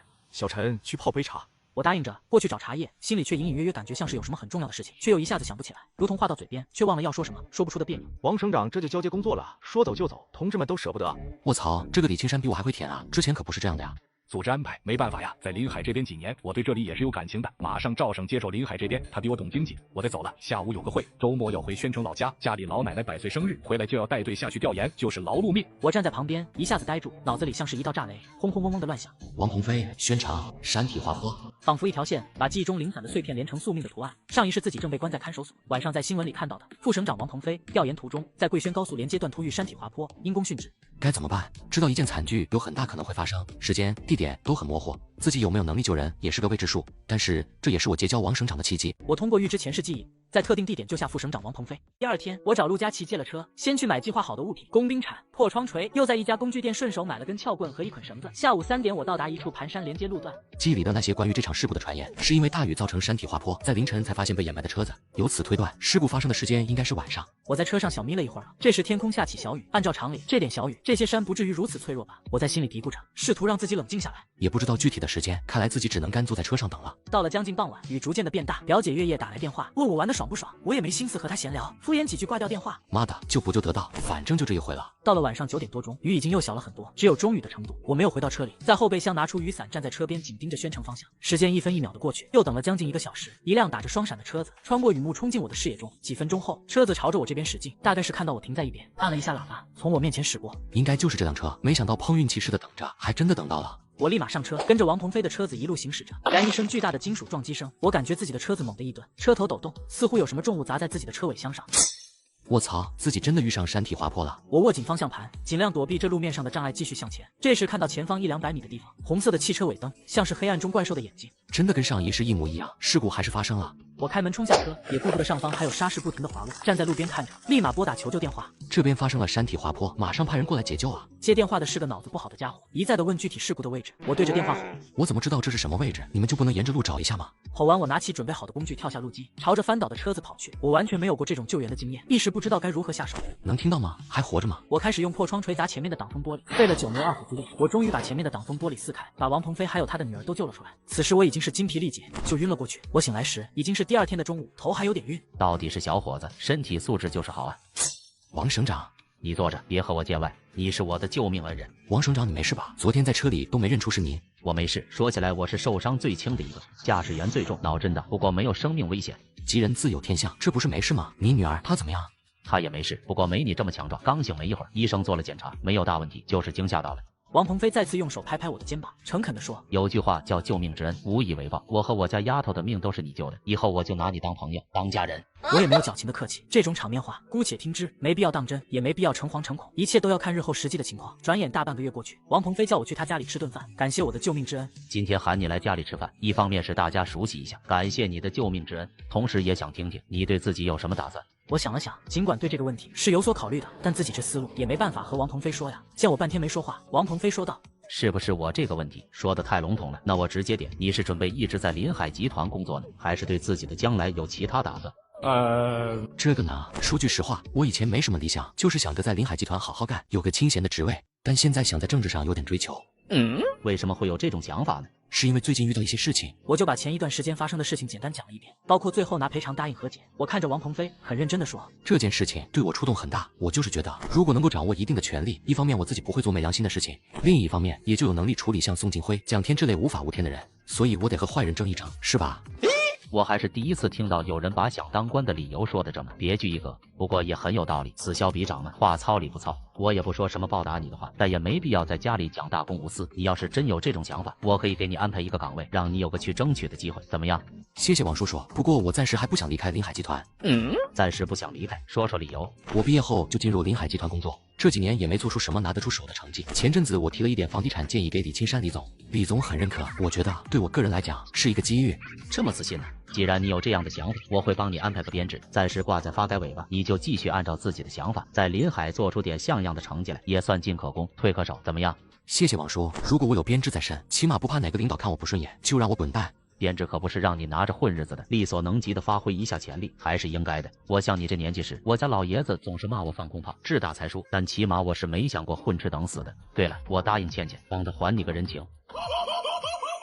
那多不好意思啊，王叔叔，那个在骊山看守所帮助过我的管教，我是欠着大人情的。如果可能，您帮着关照一下。您这个级别，随便给秘书使个眼色啥的就足够了吧？哪来的这种屁话？你当是过家家呢？这事我知道了，今天就到这，你也早点休息。我期待你未来的表现。第二天上午，王倩倩径直走进办公室，也不理我，微微蹙着眉，四下打量这个狭窄拥挤的小格子间。陈峰哥哥，这是你的办公室啊，又小又乱。问你话呢，怎么跑到我们公司来了？门口没人拦着你。我想来找你玩啊，门口保安问我干嘛，我就说是挂大的，来找你面试。我瞬间无语，哪个保安这么闲，还送你到门口？没和你交换一下联系方式，再请你喝杯茶吗？这个天气，你露着大腿不冷吗？唉，你这个色狼，果然偷看我的大腿。我们寝室的同学说，我这样穿，你保证会在3句话以内就说到腿上，还会以关心我冷不冷为理由。果然。王倩倩看着我的尴尬，显得很开心，站起来凑到办公桌前，挑衅地问道：“中午了，请我吃饭吧。”行啊，我带你试一试我们临海集团大饭店。两人说笑着，刚到食堂入口就被人拦住了。我抬头一看，是吴飞。陈峰，这个人是谁？不是我们单位的吧？这是我朋友来找我办事的，正好中午到食堂吃口饭，怎么了？你说怎么了？这是内部食堂，不对外。要是人人都带着外面不相干的人来吃饭，还不乱套了？吴副经理，这食堂是归办公室管吧？你行政部也管食堂的事情？我是行政部的经理，我想管就管，怎么了？我一想，还真的是，这个吴飞虽然是存心找自己麻烦，但这件事他还真的占了脸。吃不成了，不许不相干的人来蹭吃蹭喝。王倩倩拉着我就要往外走，谁知刚转身，吴飞忽然叫道：“这个女的不能走！保安，保安呢？”部省长王鹏飞的女儿来找我吃饭，却被行政主管吴飞污蔑是站街女。这个女的不能走，保安，保安呢？我一把推开吴飞，冷声道：“吴飞，你还没完了是吧？这是我女朋友，我带女朋友在公司食堂吃个饭，算个多大的事情？”王倩倩听到我说自己是她女朋友，眼睛笑成弯弯的月牙，用手抓着我的胳膊，躲在我身后，一副乖巧的模样。是女朋友，那也算家属吧，在食堂吃个饭挺正常，算了吧。就是，都是同事，没必要。吴经理，算了吧。女朋友，吴飞打量着王倩倩，目光停留在一截白嫩的大腿上，冷笑道：“穿的不三不四的，别不是站街女吧？”话还没说完，我猛地冲过来，一只胳膊搂住吴飞的脖子，拧身发力，直接把吴飞放翻在地，紧接着一屈腿，用膝盖压住吴飞的胸口，抬手在吴飞的胖脸上抽了一个响亮的耳光。吴飞被打懵了，围观的人也一时没反应过来，过了几秒钟，才有人过来拉我，嘴里劝着：“有话好好说，别动手。”陈峰，老子和你没完，你敢打我？没完是吧？老子这工作不要了，我非整死你个呆逼！这时2楼楼梯集团分管后勤和办公室的副总裁曲波陪着一个年轻人走出来。都在干什么？围在门口干嘛？围观的人看到集团领导，纷纷让路，把正在纠缠的2个人让出来。那个陈峰，你给我把人放开，在公司打人，你想干什么？我也看到曲波过来，就先一步放开吴飞。吴飞见状，一边起身一边伸手去抓我的衣领。曲总，陈峰打人还……曲总。然后我也没解释，一副爱咋咋地的模样。这段日子我心里就一直憋着火气。曲波指着我，刚准备开口训斥，突然旁边有人从他身边走过去说：“倩倩，你在这干嘛呢？”看着王省长的秘书赵亮对着我旁边的女孩走过去，一脸亲切的笑容。曲波就是一愣：“赵哥，怎么是你啊？我是来找陈峰的。陈峰带我来食堂吃饭，结果这个人不让我们吃，就吵起来了。”王倩倩说着，用手去拉我的胳膊，又对赵亮道：“他是陈峰，赵哥，你有印象吗？那天晚上你们应该说过话吧？”你就是陈峰啊！你好，你好，我叫赵亮。那天晚上见过，我还想一会吃过饭去找你当面感谢呢。叫赵亮的年轻人稍稍一愣，就快步走到我面前，主动和我握手，神态中满是亲热。王倩倩凑近我低声介绍：“我爸爸的秘书，那天晚上也在车里。”我一边和对方握手，一边仔细打量，眉眼间确实有印象，应该是坐在前排，上半身受伤的那个。领导让我来临海办点事，还让我给你拿了些腊肉腊肠，是领导家乡的东西，我一会儿给你拿过去。那可不敢当，在哪里我去拿就好，哪能麻烦您？别您不您的，我更不敢当，直接叫我名字就行。赵亮说着，看看满脸怒气站在一边的吴飞，问我这是怎么了？受欺负了？赵哥，这个人骂我是不三不四的女人。没等我开口，王倩倩直击要害。赵亮听完，脸色马上阴沉下来。你是干嘛的？吴飞看到这情形，心里发毛，咽了口唾沫，色厉内荏道：“我是行政部副经理吴飞，怎么样？”行政部副经理，好大的官，不怎么样。我能把吴副经理怎么样呢？说完，赵亮转身在曲波耳边低声说了几句话，然后对我和王倩倩说：“走吧，既然人家不让吃，那我请你们吃饭。”说罢，不理会还在发呆的曲波，拉着我和王倩倩径直离开。曲波直到赵亮几个人走出门口，才回过味来，脸色变幻不定，用手指着吴飞鼻子骂：“你一把年纪都活到狗身上了，你哪只眼睛看出人家女孩不三不四的？不三不四，王省长的姑娘，贵大的学生，你告诉我怎么个不三不四法？”曲波饭也没吃，黑着脸转身上楼，留下傻掉的吴飞和一群吃瓜群众还在原地消化刚刚听到的信息。那个女孩子是王省长的女儿呀，听说王省长马上就是常务副省长、省常委，还不到50岁吧？吴飞这次惨了，别说是省长，就是换成我女儿被人无缘无故说成不三不四，我都要找他算账。陈峰这家伙隐藏的深啊，他刚才是说王省长的女儿是他女朋友吧？听着这些议论，吴非脑子里一团浆糊，到现在为止还没缓过神来，事情怎么就变成这样了呢？和陈峰在一起的那个女的是王省长的女儿，我怎么那么倒霉啊？接下来的几天，我没有去公司，在家埋头查资料、写文章。我准备写一些可以给自己加持光环的文章，发给李青山。几天后，我接到李青山的电话，让我回去公司。赶到公司，我鸡贼的没有直接去见李青山，先跑到老汪那里打探情况。老弟，你发达了，哥哥我在临海20几年，还没见过比你爬得快的。是不是你未来的岳父帮你运作了？不够意思，这种事都不告诉哥哥。我真没想到李青山的动作会这么快，步子迈得有点大呀，可别扯到蛋。你看我像是事先知道的吗？我要是知道，还用得着跑来和你打探情况？还未来岳父呢？八字没一撇的事情，谁会帮我运作？小鸡不撒尿，各有各的道。我也不打听你的隐私，不过你的新办公室我可都帮你安排完了，虽然没有重新装修，但办公家具都是新换的，这个情你要领的吧？那当然，汪主任，汪哥，你往后站站，我现在就给你磕一个。和老汪聊完，我直接去见李青山，我还没来得及开口，李青山就道：“你这身体倒没看出胖来，为什么心这么宽呢？在家休息这么忙吗？连给我打个电话的时间都没有，还要我打电话给你？”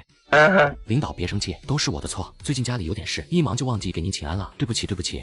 今年省储备干部我们有3个推荐名额，给你1个，一会儿你去人事部那边，大概是要填一些表，不要忘记。另外，对于你工作方面的调整，集团内部争议比较大，你可要好好干，做出成绩才能堵住人家的嘴。谢谢李总，我会的。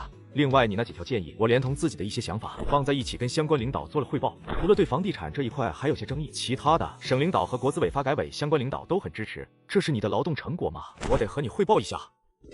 领导，你就别拿我开心了，我那个都是没事瞎想的，也没有什么新东西，无非就是总结点问题。你才参加工作几年了，能够总结出这些就非常好了。不要骄傲，也不用过分谦虚。行了，如果身体没什么大问题的话，尽快来上班，适应新的岗位。从李青山办公室出来，我还是有点开心。李青山最后交代的就是暗示自己可以挑选几个自己人，冲这点我就必须领情。这李青山对自己好的有些过分啊，到底是因为单纯的赏识，还是另有其他原因呢？副市长唐万历需要筹码站队，而他筹集筹码的手段竟然是他自己。怎么样，有没有一种鸟枪换炮的感觉？这时老汪率先走到一侧的沙发边，用手拍拍靠背，看看这沙发，真皮的，给你弄个超豪华办公室。哥哥我是没那个本事，但细节上哥哥绝对做得到位，这就是低调奢华。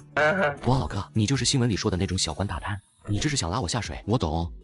屁的大贪，我还没那个胆子，我最多是拿公家的东西做人情，占国家便宜。集团领导1年考察费用都上千万，我占这点便宜算个鸡毛。我也不过随口开开玩笑，也没再继续这个话题。走到落地窗前，向远处眺望，感慨道：“别的不说，就冲这个落地窗，我都必须感谢我们大主任。这还值得感谢？来，哥哥教你点真正值得感谢的学问。按规定，总部这边部门经理1个季度有6000的招待费，副经理是4000，招待烟、茶叶之类的开销，一般都是办公室负责买。但是吧。”突然，老汪神秘一笑，保持一股神秘感的说道：“听好了，但是这个是可以折现的，就是你可以每季度拿些发票来，我给你现金。至于平常用的烟啊、茶叶啊，我还可以照样送过来，懂了吧？”我去，还可以这样？1个季度才几千块钱，好歹也是部门领导，还要费这个事？别那么大口气，历来都是如此。你别说几千块，就是几百块，你不给他，他照样记恨你。另外呢，旁边那个景正大酒店是我们公司的协议单位，你每年可以在那里有10万额度的签单，这10万没用完的部分，他们扣掉税，剩下的也会给你折现。怎么样？这个不算少了吧？不对啊，这不应该是财务那边负责，怎么和你这办公室主任还有关系？应该的事情多了去了，别这么大惊小怪的，门道还有很多，以后慢慢告诉你。我再告诉你个内部消息，唐万兵通过他姐姐唐万里调去了城头。老唐是个精明的人，会算账的很。我若有所思，这个唐万兵看来关系确实不简单。别人为了一份工作绞尽脑汁，他却可以挑3拣4，自己把他得罪死了。以后还真要多注意这个家伙。行了，你先忙，我也去办点事儿。晚上7点，我和王倩倩前去与石景峰吃饭，并和石景峰介绍着。使馆介绍一下，这是我女朋友王倩倩，这位就是我的大恩人石景峰。陈峰，你可别这么说，什么大恩人，我那个本来就是分内的事，非要说恩人，你帮我这么大的忙，你是我的恩人才对。石景峰说完，朝着王倩倩点头致意。别听陈峰说的，我可不敢当。他和我说过好多次，幸亏当时您帮忙，不然他在那里有苦头吃呢。我也谢谢你。说着，竟然站起来朝石景峰鞠了一躬。石景峰当时就闹了个大红脸，连声说着：“别这样，别这样。”王倩倩这一出，连我都懵了。这位同学，你这演技略显浮夸呀。我们就不要感谢来感谢去的，都是朋友。你那边的事情已经定下来了。今天局里刚刚找我谈过话，安排我去治安大队当队长。说起来，我真是不知道应该怎么感谢你呀。这王鹏飞很给力啊，不声不响就把事情办了，有权真好。这个你要是感谢，也谢不到我，你应该谢谢倩倩，你的事情都是倩倩爸爸帮的忙。说完，我直接凑到王倩倩耳边小声说：“看不出来，你爸还挺给力的，满意了吗？我的女朋友。”石景峰听我这么说，猜到这个漂亮的女孩子家世肯定不一般，但又不好问，只能顺着话。都要感谢王小姐的爸爸，不就是你未来岳父吗？一家人。使馆，倩倩是王副省长的女儿。你的事我是请他爸帮忙打的招呼。石景峰呆了一下，看看我，看看王倩倩，憋了半晌，咕哝了一句：“卧槽，真牛逼！”最近陈文涛咋样啊？说起这个，自从你那天提审就没回去，那个监房接连3、4个回家的，不是判缓刑就是不够起诉，他们都说是沾你的好运气。陈文涛虽然还没开庭，不过据说家里关系找好了，赔对方50万也能判缓刑，开完庭也就能出来。在里面那几天，陈文涛还蛮照顾我的，有机会谢谢他。那个人其实不错，就是有点太狂，不收敛的话，迟早还会出事。你和他打交道多注意点。我也就随便说说，我一个老老实实上班的，和这些社会大哥也混不到一起去啊。再说我现在可是拖家带口的人，不能和坏人玩，是吧？说着，我转头去看王倩倩，王倩倩脸红起来，用手去推我的胳膊。你有本事就去当大哥好了，谁稀罕管你？娇憨的模样，把石景峰和我逗得一起笑出声来。过了大概半小时，一个人走了进来，石景峰连忙起身介绍着：“这是我的警校同学张小乐。”你好，我叫陈峰。那个该说不说，您这威武的外形和您这个名字真是不搭，有一种反差萌。就在我和朋友们吃饭聊天的同一时间，天龙集团董事局主席万天龙正半靠在沙发上闭目沉思。我们离桂城也就200公里，我们完全可以走高速过去，干嘛非要用直升机呢？夜里飞行很不安全，你是不是再考虑一下，冒这样的风险有必要吗？二哥，这也是没办法的事情。我们要想在和政府的合作中占据主导地位，就要让他们相信我们拥有他们需要的资本力量。怎么样，桂城那边的事情安排好了吗？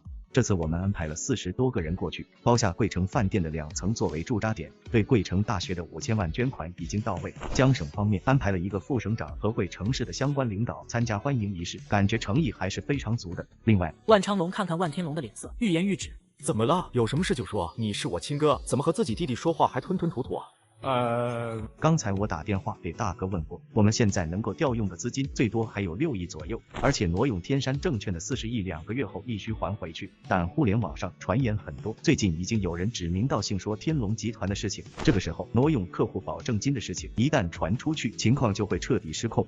所以我们必须尽快拿下桂城银行和星火高科，只要这个事儿成了，辽北重工就能收入囊中，一切问题迎刃而解。第二天，万天龙点起一支烟，微微眯起眼看着床上的女人，嘴角勾起一丝不易察觉的冷笑。说说吧，唐市长，你想要的是什么？能力范围内，我想我不会拒绝的。我和你这样，就一定是想从你这里得到什么？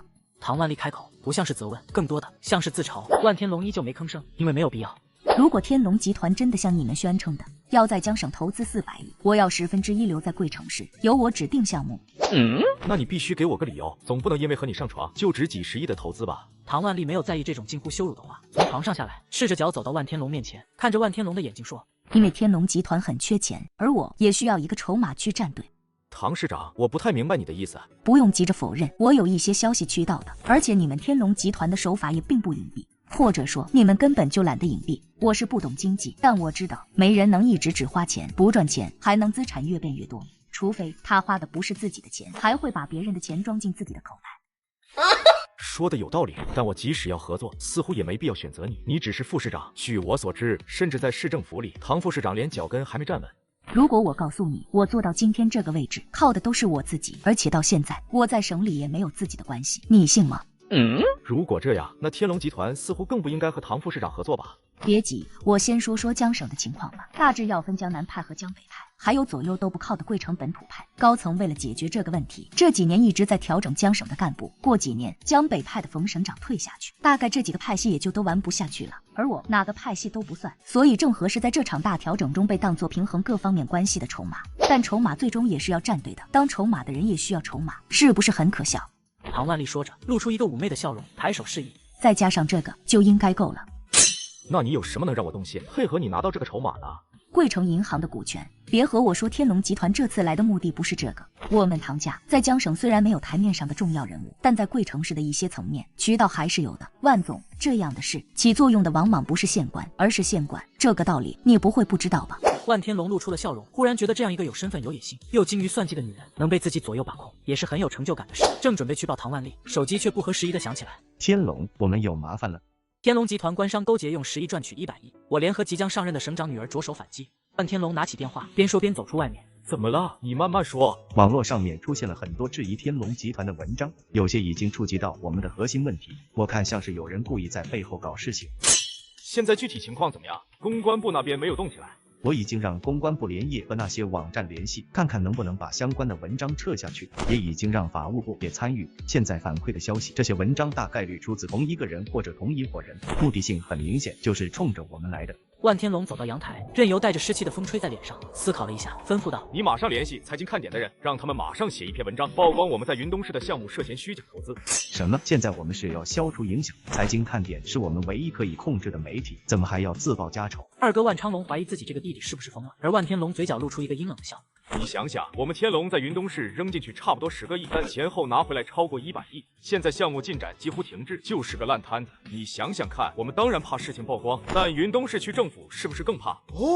你是说他们会出手控制？一定会的，尽快把文章发出来，然后把什么互联网上的东西也一起整理出来，透露给云东那边。还有，想办法查查是什么人在背后搞鬼，一定要快，不然我们太被动了。还是你想的透彻，我这就去办。对了，天山日报那个记者的事情，办事的人还能联系上吗？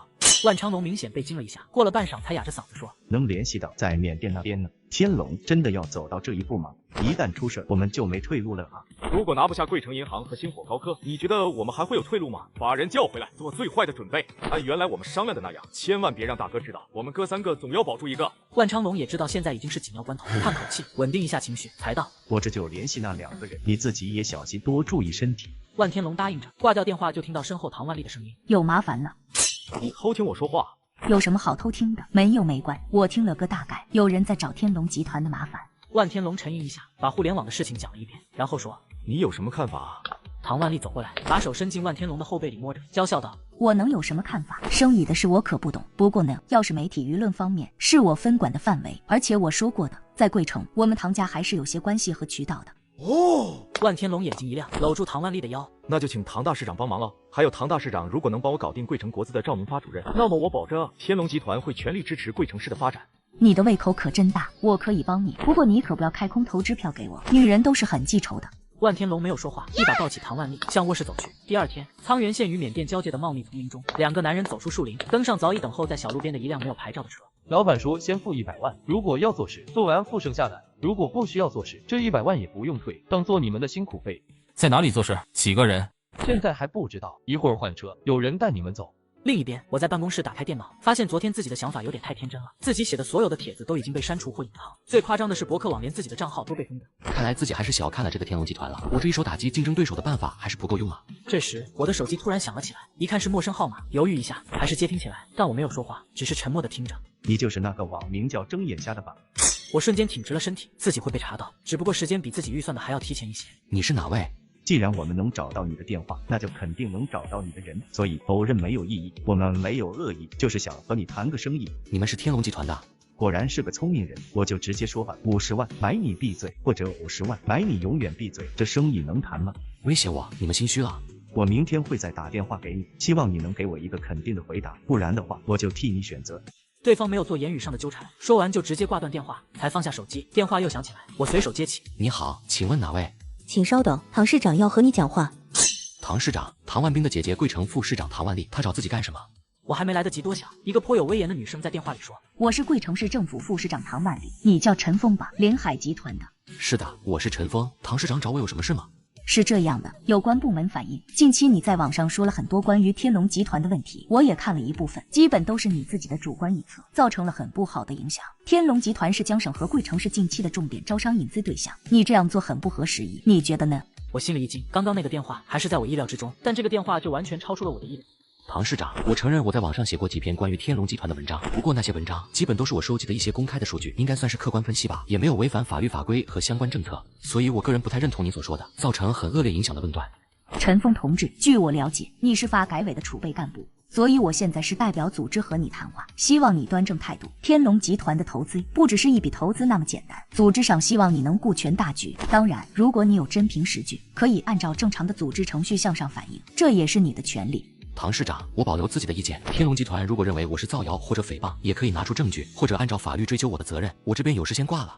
唐万丽被我的一番话噎住了，心里暗骂我真是个狡猾的东西。另一边，我立马赶到陆佳琪的办公室内。那个，用不着拿这种不信任的眼光看我吧，我的帖子真的被你们封掉了，不信你们看看。不是啊，老弟，你就是那个到处惹事的睁眼瞎。什么睁眼瞎？就是我和你说的那个，今天文化局监察大队通知我们删除的那个。天龙集团还给我们发函，请求对有关天龙集团的不实消息予以删除。我还和你说他们真是神通广大来着。陆佳琪没作声，而是从月夜手里接过电脑，低头仔细看着。你不好好上你的班，没事弄这些干嘛？前几天不是说刚刚升职的，又开始不务正业。怎么就不务正业了？我这是很正义的行动好吗？你想想，我要是说的都不靠谱，他们会这么紧张？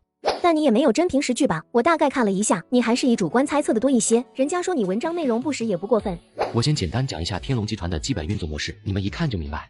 就以天龙集团旗下的桂龙股份这家上市公司为例，天龙集团2年前控股桂龙股份，然后在8个月中将华北合金、襄樊机械等6家公司的资产注入桂龙股份，紧接着在后面的半年时间，桂龙股份的股票开始被频繁炒作，从一开始股价2块钱，到现在的接近200块，也就是说，天龙集团单这一次投资就赚了100倍。这也太厉害了，那说明人家眼光好，你就凭人家赚钱多就质疑，红眼病吧？不对，这几年股市行情并不好，大盘一直都是阴跌的，根本没有几只股票有大幅升值。今年连科技股都在跳水，它却逆着大盘一路高走，不科学。我明白了，他们自己买自己卖，把股价炒高，但是人家有钱，自己炒股价赚钱，犯法吗？人家有钱，那你想过没有，天龙的钱都是哪里来的？钱是借的，股价是虚的，一旦股价崩盘，这种扩张就会维持不下去，天龙就会崩盘。对了一半，天龙现在就是恶性循环，玩的是10个杯子5个盖子的戏法，我判断他们很快就玩不下去了。你的意思，天龙集团这次来江省的投资是假的？投资是假的倒也罢了，我认为他们最主要的目的就是控制桂城银行，再从桂城银行套出钱来，收购江省的星火高科或者大桥机械。陆佳琪望着我，一时间心里很乱。这个侃侃而谈的男人，从容而自信，有一种让人不由自主产生幸福感的力量。这真的是之前有点玩世不恭、喜欢混日子的人吗？我可以帮你，但你不许隐瞒，要告诉我你到底有没有后续的计划。给我把缅甸的2个人叫回来干掉他！这次桂城银行的事情关乎我们的生死。桂城大学多功能报告厅内，天龙集团董事局主席万天龙正在卖力地阐述关于他那套产业整合理论。结束激情演讲的万天龙回到休息室，助手立刻递上手机道：“老板，有几个很紧急的电话找您。”万天龙挥手让人离开，看看来电，先拨通二哥万昌龙的电话。二哥，有什么急事？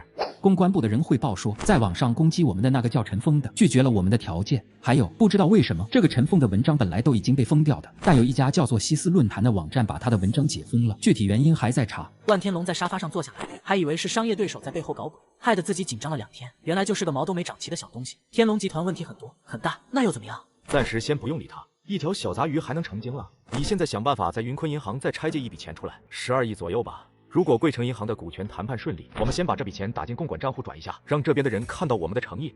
云坤银行这笔钱是准备先偿还一部分证券公司那边挪用的客户保证金的，万一……没关系，江省这里很顺利，这笔钱很快就可以再抽走的。顺便把那个叫陈峰的情况反馈给云东市，让他们教训教训这个不知死活的东西，影响搞大一点，震慑一下那些想搞我们的人。另一边，我去到王鹏飞家中，正襟危坐，一副小心翼翼的恭敬模样，让皱眉思考的常务副省长王鹏飞和王倩倩都忍俊不禁。行了，别装模作样的，我可不相信你这么怕我。说说看，你为什么会盯着天龙集团？不会就是为了好玩吧？本来吧，我只是好奇这个天龙集团怎么会短短几年就做得这么大，所以空闲的时候就经常研究，发掘了他们的一些套路。这次天龙集团来江省，我在新闻上看到欢迎仪式是您出席的，觉得要是出问题，可能牵连到您。再然后，我抬眼瞥了一下王倩倩。那天我去贵大有事，遇到倩倩，就和她说了一嘴，结果你这个宝贝女儿就缠着我，要我帮你。王鹏飞狐疑的看看我，看看王倩倩，问道：“真的，倩倩，你让陈峰这么做的？”王倩倩飞快的点头。不管了，先帮这个坏蛋遮掩一下，自己只是因为心软，绝对不是因为思春。倩倩，你先去睡觉，明天还要去学校呢。陈峰，和我到书房来一下。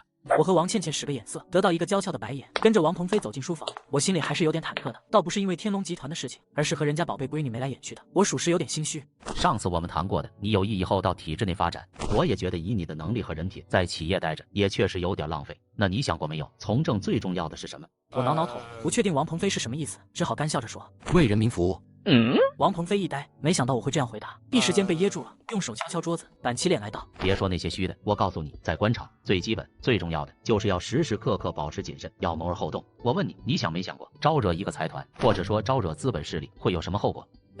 大概想过一些，不过我也做好了受打压的准备。王叔，桂城的唐万丽市长已经给我打过电话了，我估计接下来还会有其他部门领导会找我，不过最多辞职呗。看着我一副不甚在意的样子，王鹏飞皱眉。你是不是想得太简单了？我给你讲一件事，不知道你记不记得去年晋中市黑煤窑事件？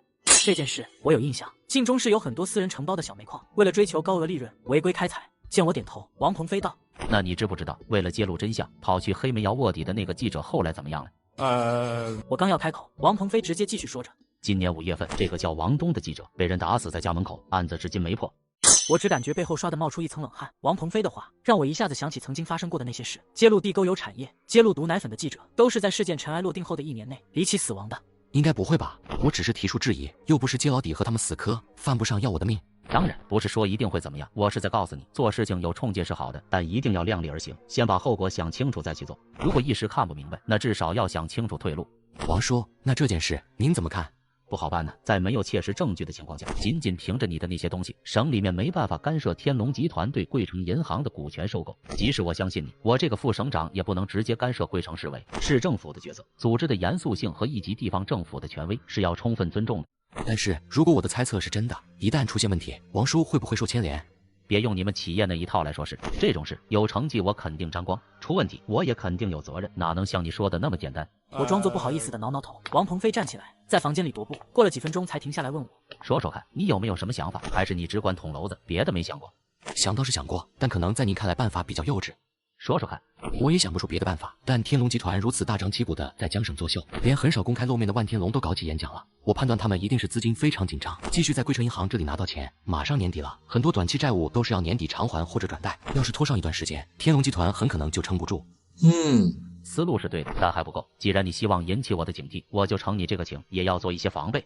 两人大致说完，我告辞离开时，在路灯下，王倩倩紧紧贴着我，嗔怪道：“以后拿我当挡箭牌的时候，你最好提前和我说一声，不然川帮可别怪我。”要怪就去怪你爸，谁让他问的问题那么古怪呢？你爸平常肯定是个脑回路很清奇的人，差点把我问得傻掉。你们说的那些我没听懂，是我爸有麻烦还是你有麻烦？那天在我们学校演讲的那个凶狠样子的男人，一看就不是什么好人，哼！人家可是明星企业家，省市领导的座上宾，你个小屁孩子，知道什么好人坏人？我不管，反正看着不舒服的都是坏人。那个，你和他作对，真的是为了帮我爸？那不能，我是为了解放全人类。第二天，我刚到公司就被通知去见李青山。你可真能折腾，这几天我也忙，没时间找你。说说看，你又闯什么祸了？老大，你说的是天龙的事？一大早就接到国资委李主任的电话，要求停止你的工作，等候处理，让我顶回去了。说吧，到底怎么回事？我到现在也没弄明白。听我把前前后后的事情讲完，李青山眉头紧紧皱起来，冷笑一声：“国资委这帮人真是拿着鸡毛当令箭，网络上打打嘴仗就要停止工作。咱也不知道啊。你把心思放在工作上，其他的差不多就行，别牵扯太多精力。”傍晚，4个身穿便衣、神情严肃的北方汉子走出临海机场，乘车直奔市区。临海集团总部不远处的一家宾馆，2个戴着鸭舌帽的男人入住。让前台有点奇怪的是，这2个人开了3个房间。西斯科技公司内，陆佳琪拨通了一个号码，对着那边的人说道：“四哥，能不能帮我查一下天山证券的资金流向？”省一把手的女儿被有关部门调查，下一秒就在街上被人暗杀。西斯科技陆佳琪办公室内，我被他们急匆匆地喊了过来。什么事啊？还要我跑过来？是这里的老板娘缺老板吗？你快别贫嘴了，快点过来看看这个。我心里好奇，这2天没怎么关注网上的东西，莫非还有什么新消息和自己有关了？你看看这个帖子。说着，陆佳琪把笔记本电脑转过来对着我，低头看过去，一篇名为《挪用客户保证金是谁给的胆子》的帖子，热度已经超过500万，比我那篇文章的热度还要高出一大截。这个人是真狠啊！如果说你的文章还只是拿着一根针在天龙集团的身上戳，那这个人就是直接拿着40米长刀砍天龙集团要害了。哟呵！我看看月夜，又看看一脸严肃的陆佳琪，疑惑道：“这个帖子数据这么详尽，如果是真的，那写帖子的人能量肯定不一般。天龙集团的麻烦大了，你们喊我来看这个干嘛？不会以为这是我写的吧？我可没有这个本事。”陆佳琪嘴角抽动一下，用很平静的口气说：“这是我写的。”我瞬间呆住，这女人也太猛了吧！我的陆姐姐，你怎么想起来发这些东西的？这么说的话，这里面的数据都是真的？自然都是真的，我找银监会的人帮我去查的，又不难查。但是这件事到现在，我觉得还是没有触及到事情的根本。我想听听你的意见，如果要彻底揭开天龙集团的真面目，下面该从哪方面入手？还要继续？陆姐姐，你是认真的？那可就是捅破天的大事了。天龙是该死，但不该马上就死。你想过没有，一个关联公司上千家，员工10几万的庞然大物，突然死亡会有什么后果吗？陆佳琪眨眨眼，一时不知道该说什么。他只是凭着自我的认知判断，天龙集团靠着坑国家、坑股民积累的财富，就是社会的一个大毒瘤。至于我说的这些，陆佳琪确实没有想过。弟弟，这件事情是你最先做的，现在又说我们做的不对，怎么了？就你知道的多是吧？反正你们要是问我，我的意见就是赶紧把这帖子撤下来，然后什么也别做。后面的事情怎么发展，那就听天由命，你们看看热闹就好了。姚姐月夜被我气得一时说不出话来，而我则是试探着问：“陆姐姐，那个……这件事你有没有和你家人说过？陆佳琪的父亲作为一省的掌舵人，我觉得陆书记如果知道这件事，应该也是要采取温水煮青蛙的手段，不会让陆佳琪这样蛮干。陆佳琪愣了一下，旋即撅起嘴，郁闷地说：“我家里人要我别掺和，这怎么是掺和呢？天龙集团这样搞，明明就是问题很大嘛。”我苦笑，刚准备认真分析一下其中的利害关系，门口传来一阵嘈杂声，紧接着办公室的门被人粗暴地推开，一群人闯了进来。陆总他们，我和陆佳琪都站了起来，看着涌进来的一帮人，几个穿警服的和一些便装人员。我去，这是犯了天条吗？这么大的阵仗啊！陆佳琪脸上因为愤怒带上了一丝潮红，冷着声音道：“你们有什么事？”我是市政府综合管理办公室的，根据上级指示，与公安、税务、工商和文化部门的同志联合执法，对西思科技涉嫌违法违规行为进行查处。你就是西思科技的负责人陆佳琪是吧？请你配合我们的工作。我可以配合你们的工作，但我想请问一下，你们为什么要查处西思科技？总得有个理由，或者你们有什么证据？大波浪的女人只顾四处打量着办公室，根本不屑于回答陆佳琪的问题。旁边一个2级警督肩章的人嗤笑一声：“证据查一查就有了。我们接到举报，你们网站涉嫌传播淫秽物品，乱七八糟的。那个谁，让他们的人都离开电脑，找个房间集中起来，该封存的封存，该带走的带走。”陆总是吧？请你带我们去财务室，我们要查一下，大概也要封存一些东西。当然，我们会给你们出封存手续的。李队长，你们文化局的上次说让我走着瞧，就是现在这个吗？好说好商量，你们不听，我也没办法。陆总，你也看到了，我们监察大队现在只是配合，我们只做我们分内的事。我们已经通知相关部门关闭你们的网络，在整改完成前，你们的网站暂时关闭吧。陆佳琪死死盯着眼前的这些人，一言不发。我看看，心里觉得好笑，又重新坐回到椅子上。把你们管理层的人都叫过来，包括你，一会儿和我们先回去做个简单询问。询问可以，就在这里问吧。跟你们回去，凭什么？请你拿出传唤证还有搜查证，另外我要看你的警官证。呵呵，懂得还不少，还传唤证。到了局里我让你看，跟我们走，不然给你上手段可就不好看了。这位同志，联合执法啥的我们懂，但你们公安局的要是办案子，可就和联合执法是两回事了。我觉得吧，我们有权请你出示警官证和相关的手续。我是刑警大队副队长马军，你是干嘛的？老子怎么办案用你教？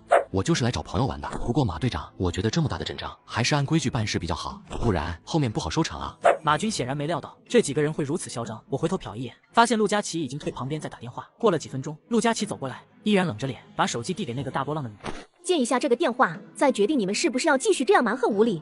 那个女人看看陆佳琪，又看看递过来的电话，犹豫一下接过来放在耳边，随即刻薄的脸上就挤出一个生硬的笑来，夹着嗓子道：“张秘书长好，我是综治办的张丽蓉。对，张秘书长，我跟您汇报一下。”张丽蓉一边陪笑着说，一边拿着手机走出办公室。过了足足有10分钟，张丽蓉才接完电话回来，把电话还给陆佳琪，脸上陪着笑：“陆总是吧？您别见怪，我们也是做本职工作，有什么不妥当的地方，我和您先道个歉。”本职工作，我记得刚才你好像说的是根据上级指示，根据谁的指示？你能告诉我一下吗？这个。张丽蓉的笑僵在脸上，呐呐的说不出话来，最后吞吞吐吐的说了一句：“今天就先这样，收队回去吧。”纷纷攘攘的人群像夏日被风吹动的乌云，来得快，去得也快，一会儿功夫就走了个干干净净。听我一句劝，把帖子删了吧。说句不该说的话，你这样折腾，还不如回家和你老爸较真呢。都是你惹出来的事。算了，你们再好好商量一下吧。走，我请你们吃饭去，明天再说。出了公司，3人没有走几步，忽然旁边一个人低着头快步走向我这边，离这3人还有5、6米。前面的一个就从怀里抽出一把尖刀，突然加速朝着3人冲过来。我几乎是本能的挡在2个女孩子前面，抬腿朝着冲过来的人推去。别赶我，是那个女的。表姐，快跑，快去喊人。后面跟着的另一个人，此刻已经从包里拉出一把锯断了枪把的猎枪来，朝着陆佳琪就打了过去，但是枪法太惨，并没有打到。歪了，别整了，快跑！我步步的陆佳琪一顿乱揍就把拿刀的男人给一下斩下。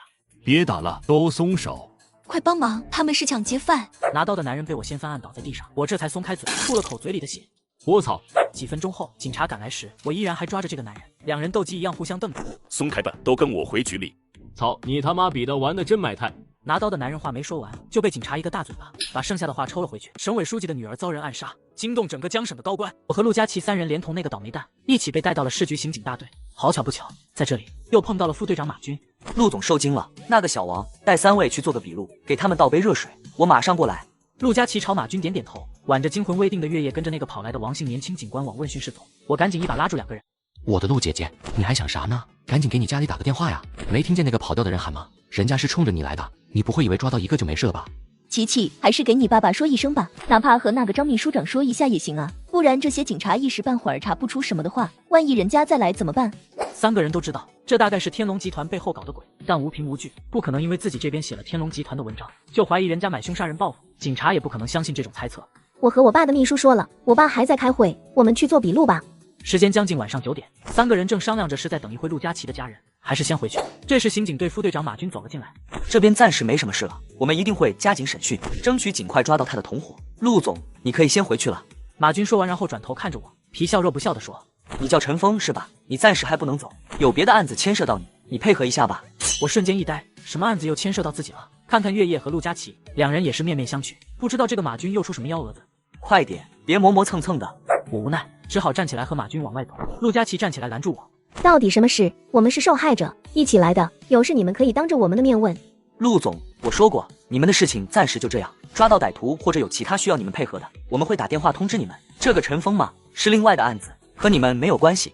没事，我去看看，这是公安局，我又没犯法，去看看怎么回事，不用担心。一出问讯室，就看到3个身穿便服的高大男人站在门口。马军用手指指我：“他就是你们要找的陈峰，你说巧不巧？省得你们跑了，送上门的。”我们是云东市公安局的，现在依法传唤你，跟我们走吧。话音一落，另外2个人就上前一步，把我夹在中间，架着就朝外走。我先是一愣，这应该又是天龙集团的小动作。无论什么事情，就在这里说。你们要传唤，我可以在这里配合你们。异地传唤是违法的，放开！马军在我的头上重重拍了一巴掌，嘴里骂道：“你以为这是你家啊？在哪传唤你，还由着你挑吗？”你打老子干嘛？月夜和陆佳琪听到动静跑出来，正好看见这一幕，马上过来挡在前面，把他们拦下。你们干什么？放开他！这时走廊另一头，一群人正快步走过来，一个衣着讲究、面带焦急的女人走在最前面，朝着陆佳琪大声问：“琪琪，你没事吧？妈，你怎么来了？人没伤到吧？怎么这么不小心啊？”妈，我没事，就是个意外。杜叔叔，张阿姨，一群人七嘴八舌的问着情况，把走廊堵得满满的。几个云东来的警察夹着我，一起被挡在里面。麻烦让一让，你们不能走。看到这样的情形，吴林不明就里，赶紧跟上来问：“怎么回事？这些是什么人？”这是陈峰，刚才多亏了他，我和叶子才没受伤。这几个是外地的警察，不知道为什么要带他走。陆佳琪简单的把事情讲了一下，然后对我道：“他们找你，是不是也是天龙集团搞的鬼？”我苦笑，给了陆佳琪一个你很懂的眼神。一个花白头发、神情严肃的人走过来道：“我是江省检察院的杜一飞，你们先把人放开，这里谁是负责的？能不能说说到底怎么回事？”杜检，这几位同志是云东市局来的，他们找这个叫陈峰的配合调查一个案子，已经出示了案件协查书，我们这边就是配合一下，具体的案子我也不清楚。杜一飞眉毛皱了起来，不客气地打断马军的话：“案件协查又不是抓捕，不应该是在这里讯问吗？他们要把人带到哪儿去？”杜一飞也不再理会马军，转头对吴林说：“我给赵跃进打个电话，让他来一趟。”吴林本身也在司法局工作，自然也知道这样堵在走廊上也不是办法，于是点点头：“这里是公安局，还是让赵局处理妥当些。”马军见到除了他认识的省高检副检察长杜一飞，其他几个人也都是气度不凡，心里暗暗叫苦：“尼玛的，我这是遇到了什么神仙啊！真是后悔，今天怎么没有早点下班？现在真的是骑虎难下啊！”马军抬眼见杜一飞已经在打电话给局长，心里更慌，只好陪着笑脸道：“那请各位都到会议室吧，等我们赵局来。”这几位同志，请你们先把人放开。江省是讲法律的地方，你们办案也得按程序。一开始和我说话的那个人悄悄落后众人几步，拿出电话请示：“局长，我们在贵城市局找到陈峰了，办现在。”电话另一边，云东市公安局局长王贵阳没等他说完，就厉声骂道：“就这点事儿都办不好，你和我说这些有用吗？我告诉你，张毅，人要是带不回来，我的帽子保不住，你这身皮也等着扒了吧。”张毅看着被挂断的电话，忍不住恨恨地骂道：“我操，我这怎么带回去啊？”骂归骂，张毅也知道这件事办不成，回去肯定没好果子吃，正在想一会儿怎么和这边的人交涉，无论如何也要把人带走。就见到又有一群人走过来，报告，现在人都在小会议室。公安局长赵跃进在路上才了解到整个事情的原委，还没想好怎么处理，就在门口遇到一众省委常委、一个厅级干部，突然间见到10几个省部级高官站在自己单位门口是什么感觉？到底是谁感动陆书记的女儿？来了那么多干部，现在我都快要疯了。时间倒退2、3个小时，万天龙接到了唐万丽的电话，不太好办，那个公司似乎很有背景。下面的人说，市委张秘书长直接插手，让他们准备好证据材料才能查。我想办法打听一下那个公司的底细再说吧。唐万丽的语气很不好，市委秘书长那是市委常委，而且这个张秘书长曾经是省委书记陆海的秘书，根本不是唐万丽能惹得起的。那就先放一放，唐市长只要能够保证贵城国资那边不变卦，尽快拿下贵城银行，天龙集团一定会给你满意的回报。结束与唐万丽的通话，志得意满的万天龙忽然心里有点不爽，想到这些，万天龙拨通二哥万昌龙的电话。二哥，派2个混混去做事，那个西斯科技的女人，让她闭嘴一段时间，但不要出人命。云东的警察已经到了贵城，马上就会把那个陈峰弄回去。我们暂时没有风险，这时候去动那个西斯科技的人，是不是没有必要？现在阿猫阿狗的都来招惹天龙集团，不让这些人吃点苦头，就还会有其他人有样学样的。就这样吧，做完把结果告诉我。会议室外面，我目瞪口呆地看着走进会议室的一大群人，看着本来坐在会议桌旁的人纷纷站起来，七嘴八舌地打招呼。知道不但陆佳琪的书记老爸来了，还跟着好几个省委常委、省长、专职副书记、政法委书记、组织部长、副省长，好多大佬。卧槽，我2辈子加一起也没亲眼见过这么多的省部级高管。这回天龙的人要倒霉了，我不信省委书记都来了，这些警察还敢不认真？老姐，你怎么一副幸灾乐祸的样子呢？是不是忘了刚才像鸭子一样叫救命的狼狈了？你才叫得像鸭子呢，那时候都吓傻掉了，还能叫出来已经不容易了好吗？两人正说笑着，一个人走到我两人身边，俯下身低声问：你们是陈峰和月夜吧？陆书记请你们过去一下。揭发天龙集团黑幕遭洗，省委高层博弈暗涌，真相与权力的生死较量一触即发。我和表姐两人被带进会议室内，和陆佳琪母女坐在一边，另一边坐着省委书记陆海，还有几个我不认识的人。没事的，别紧张，那个坐中间的人是我爸，其他几个是省委的领导，你把事情讲一遍就行，我说的不清楚。就这点事情你还说不清楚，我就说智商是硬伤吧。听到我说这话，陆海咳嗽一声说道：陈峰同志，请你把下午傍晚的袭击以及关于你们在网上写的那些文章的事情介绍一下吧。我整理一下思路，把前前后后的事情讲了一遍，当然跳过了和王鹏飞汇报的一段，也没有说那些自己猜测的东西。等我说完，一个人开口问道：对于天龙集团的问题，你能对自己的话负责吗？我眼中闪过一道金芒，望着问话的人，心里暗骂：我负责个鬼，这是想让老子死啊！说能负责，他肯定会问证据啊、数据来源之类的；说不能负责，不能负责，那还说个屁！见我沉默不语，坐在陆海旁边的人摆摆手，温声说道：陈峰同志，那你能说说云东市的同志为什么找你吗？领导，我真的不知道为什么云东的警察会来抓我，我都没去过云东市。冯长征点点头，低声和陆海交谈了几句，然后抬头说：吴林同志，麻烦你带他们先回避一下，我们借用这个地方开个短会。吴林站起来，笑着朝对面点点头，算是打招呼，带着我几个人离开。房间里一下子安静下来，几个江省的大佬都没有说话，各自想着心思，沉默了足足5分钟。陆海终于开口：首先感谢各位，为了我女儿这么晚还跑一趟，都说说吧，关于天龙集团的问题都有什么看法？房间里又出现了诡异的安静，省长冯长征闭目沉思，没有注意到陆海似有深意的眼神。这个陈峰是一个很沉稳、很放松的年轻人，说话有逻辑性，态度不卑不亢，看得出心理素质非常好。这样的人应该是可以扛得住压力吧？见没人先开口，市委秘书长陈义华开口说道：按道理来说，遇到这种事，要么就是纯粹的偶发性事件，要么就是和他们网站最近的举动有关。结合那个叫陈峰的小伙子的情况，我个人觉得两者之间是有关联的。市委秘书长陈义华说完，沉思了一会儿，继续说道：另外，天龙集团在云东市有一个投资额很大的项目，为了满足天龙集团的投资要求，云东市方面不惜炸掉了刚刚修建好的办公大楼，把土地出让给天龙集团使用。据相关报道，那个项目现在进展情况很差，当地舆论很不好。我想这也能解释为什么会有云东的警察来找陈峰呢？说完，常委副省长祝洪涛插话道：秘书长，在没有真凭实据的情况下，倒推出天龙集团有问题，我觉得不妥当。现在警察办案都不能轻易做有罪推定吗？我们对待来江省投资的企业就更应该慎重。陈义华扫一眼祝洪涛，打个哈哈。我刚才说了嘛，这是我个人的看法。我们在公安局这里也不妨学学警方办案，做做推理嘛。祝洪涛被陈义华一说，脸上闪过一丝怒色，闷声道：秘书长的推理有些主观吧？天龙集团的事，陆书记女儿的事，还有那个叫陈峰的，至少目前没有证据能说明是有关联的，不能想当然。政法委书记马永见陆海眼光望向自己，尽管心里不情愿，也只好把责任揽过来。首先，在闹市区发生这种恶性刑事案件，说明治安方面我们是有漏洞的。临近年关，是一些不法分子活动猖獗的时候。接下来，公检法则要进行一次全省规模的严打行动，具体方案稍后会上报省委省政府。关于眼下这件事，公安机关已经抓到其中1名歹徒，只要审问出结果，就知道其中有没有关联。马书记说的对，只要公安机关拿到歹徒的口供，就可以作为一个判断的依据。冯长征心里冷笑，陆海想要用今晚的事做文章，把天龙集团扯进来，以此名正言顺的插手政府事务，真是好算计。如此心急，连一向中立的王启发都不赞成，难不成要直接用书记的权威强压下来？老冯，你的意见呢？冯长征露出一个笑容，不软不硬的把球踢了回去。我按照书记的意见办，你是班长吗？另一个房间里，我正在和云东来的3名警察对峙。桂城市公安局局长赵跃进坐在门口的椅子上，抱着双臂，脸上带着戏谑的笑。陆佳琪和吴林以及月夜走了进来，赵跃进连忙站起来：吴处长，有什么事吗？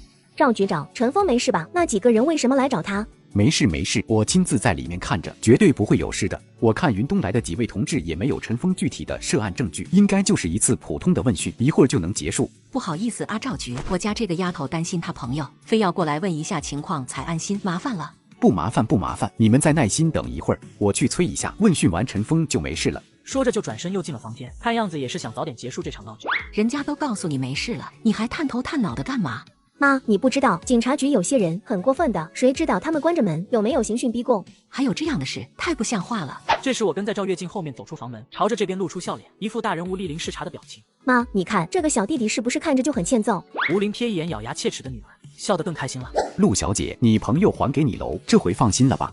和这边说完，又转过头看着云东过来的3个人，不咸不淡的说：“张队长是吧？还需要我们做点什么配合你们工作的？提前打招呼，我们一定尽力。小王，让刑警这边派2组人跟着云东的同志，随时配合他们的工作，一直到办完事还要送上飞机，明白吗？”是，马上通知刑警队安排。张毅几个面面相觑，知道人家这是担心自己在贵城继续惹事。另一边会议结束，冯长征马上吩咐秘书张立东：“你辛苦一下，马上把负责与天龙集团接洽的相关人员召集起来，分别谈话。我让祝省长也安排人配合你，一定要查清楚天龙集团的真实情况。”领导，您是觉得天龙集团真的有问题？冯长征沉默了几秒钟，没有回答。另一边，陆海拨通了王鹏飞的电话：“鹏飞同志，你那边的情况怎么样？”书记，从这几天了解到的信息来看，天龙集团有1半的项目以上存在停工或者进展缓慢的情况，经营情况也不乐观，几乎没有一家是盈利的。我建议应该马上终止与天龙集团的投资合作。另外，我建议通过省银监会阻止天龙集团对贵城银行的股权收购计划。这注定将是个难免的夜晚。随着2位大佬不约而同地发出内容相同的指令，不知道有多少人惶惑不安或者心急如焚。半夜的帝都建国路一栋建筑内，王鹏飞恭敬地帮老人倒上茶，劝道：“爸，医生说你的胃不太好，还是少喝点茶。你这次回来，事情办得怎么样了？”“已经有眉目了，我后天就回江省去。”作为党的领导干部，做工作首先要遵守组织原则，这样得出的结果、做出的结论才能经得起考验。你现在是一省的副省长，不是私家侦探，公器不能私用，私器同样也不能公用。王鹏飞不敢顶嘴，只能点头答应着：“是我考虑不周了，以后会多注意的。”现在很多人就是升官发财，一些地方甚至出现了书记、市长听命于商人的事情。执政一方不是为百姓服务，成了为资本家服务，这样的干部。老人眼内金光闪动，自有一种威压，让王鹏飞感觉后背发凉。上回倩倩说你们遇到车祸，一个过路的人救了你们，要好好的感谢人家，回去之后也替我道声谢，救命之恩啊！其实这次关于天龙集团在江省投资的事情，也是这个小伙子最早提出质疑的。刚才接到陆海书记的电话，陈峰和陆书记的女儿今天受到了持枪歹徒的袭击，应该也是因为天龙集团的事情。久经风浪的老人并没有把这件事放在心上，嗤笑一声，随即说道：“这个叫陈峰的小伙子倒是挺不错。天龙集团因涉政商勾结遭调查，万天龙逃亡，我和陆佳琪等人投机炒地，并接触武警高层谋划军民合作。汇云高速一辆汽车咆哮着冲进茫茫夜色中，万天龙坐在后排，双眼望着车窗外，不知道在想些什么。大势已去。当他知道今晚派出去的刀手被抓，而且他们动手的目标竟然是省委书记的女儿，万天龙就知道这次已经逃不掉了。凌晨时分，在家里睡觉的唐万丽被急促的电话铃声惊醒。省委省政府已经对天龙集团展开秘密调查，很快内部排查也会开始。你马上和天龙集团做切割，不要留下任何首尾。趁着现在还没有正式对外公布，你处理好自己的事情，最好请几天假，离开这个是非圈。睡梦中的我也是意外的接到了李青山的电话。你可真行！来，你告诉我，这么能折腾是怎么做到的？我揉着惺忪的睡眼，完全没反应过来李青山在说什么。老板，发生什么事了？我没折腾啊。没折腾，政法委书记的电话都打到郭老师这来了，想了解一下你，你还说没折腾。我这才反应过来，苦笑着说：“老板，这回真不是我折腾的，我是纯属倒霉遇上的。”见李青山不吭声，我只好又把昨晚发生的事情讲了一遍。老板，人家是冲着陆书记的女儿来的，我是被殃及池鱼。陆书记的女儿不是在和你处朋友吗？上次在医院和陆佳琪演双簧的事情，我几乎都忘记了，现在被李青山一问才想起来，只好干笑着。那个还没确定。等下上班后到我办公室来。2天后，10几名来自江省的警察冲进位于北江省的天龙集团总部大厦，抓捕天龙集团副总裁万昌龙。同一时间，贵城市贵城大酒店被全副武装的防暴警察封锁，办案民警控制住天龙集团的其他人员，冲进万天龙居住的总统套房。领导，天龙集团万天龙没有在酒店。领导，天龙集团副总裁万昌龙不在公司。你们先收队回来，我这边马上开会处理。几个小时后，经过江省省委紧急常委会讨论，以江省省政府以及江省公安厅的名义，向10几个省市发出了情况通报和案件协查函，并上报。随着事情的不断发酵，天龙集团造成的影响果然扩大到几近失控。短短2天，全国就有10几个地方的公安机关发出了对万天龙以及一干党羽的通缉令。天龙集团控制的几家证券公司被客户包围，不同程度的发生了群体性事件。紧接着，上面出手干预，直接宣布由央华润、华能集团以及2汽集团接管天龙集团旗下全部上市公司，由地方政府财政兜底，保证储户的利益不受损失。我去，阿峰，你这段时间忙什么呢？给你打了几次电话都不接。最近单位比较忙，大概你打电话时我正在开会。弟的事情你弄得怎么样了？我的事情弄完了，急着找你，不就是该你闪亮登场吗？就是你手里的钱花完了。聪明，我跟你说，现在我每天能接到10几个电话，都是要把地卖给咱们的，人家拿我当有钱的大傻子，你知道吧？但我这大傻子没钱了呀。我也没想到收地会如此顺利，咂咂嘴，看来是时候把陆佳琪和表姐拉下水了。晚上客厅里3人坐着，我就简单明了的把收地的事情说了一遍，然后低头沉思。是不是真的？你怎么还开始冥想了呢？你这当骗子的也太不专业，故事还要现场编吗？真的可以赚3到5倍。陆佳琪靠在沙发上，微微仰头看着天花板。我扫了一眼陆佳琪高耸的胸，还没来得及赞叹，就被月夜把头搬过来。小色狼，不许乱看。老姐，你不能因为自己没有就妒忌别人受关注吧？月夜气得跳脚，陆佳琪坐直身子，先用脚踹了一下我，甩过来一个在耍流氓收拾你的威胁眼神，问道：虽然说的挺好，但我还是持怀疑态度，都是据说和推测，一点有力的证明也没有。如果我和你说，我和光子已经砸进去2000多万，收了200多亩土地，这个可以证明吗？什么？你们已经投入了2000多万？你哪来的这么多钱？当然是贷款啊，难道还是抢来的呀？如果你们想看，明天我可以带你们去看我们拿到的土地证明等相关手续，都在光子那里。看看2个女孩子都是一脸呆滞，我又加了一把火。2位美女，年轻人嘛，有的是试错的机会，一不违法，二不犯罪的，最多算是钻个政策的空子。你们2个放着有编制的稳定工作不干，创办这个西斯科技，不也是拼个机会吗？怎么了？现在有点成绩了就不敢拼了？不至于吧？好，明天你让我们看到你们手里的土地证明手续，我们就加入，和你们一起干，怎么样？要是你们都敢投入2000多万，我也同意和你们一起干。不是，2位美女，我可是想让你们把钱投给我就可以了，没准备带你们一起干的。你休想！好吧，我带你们玩玩吧。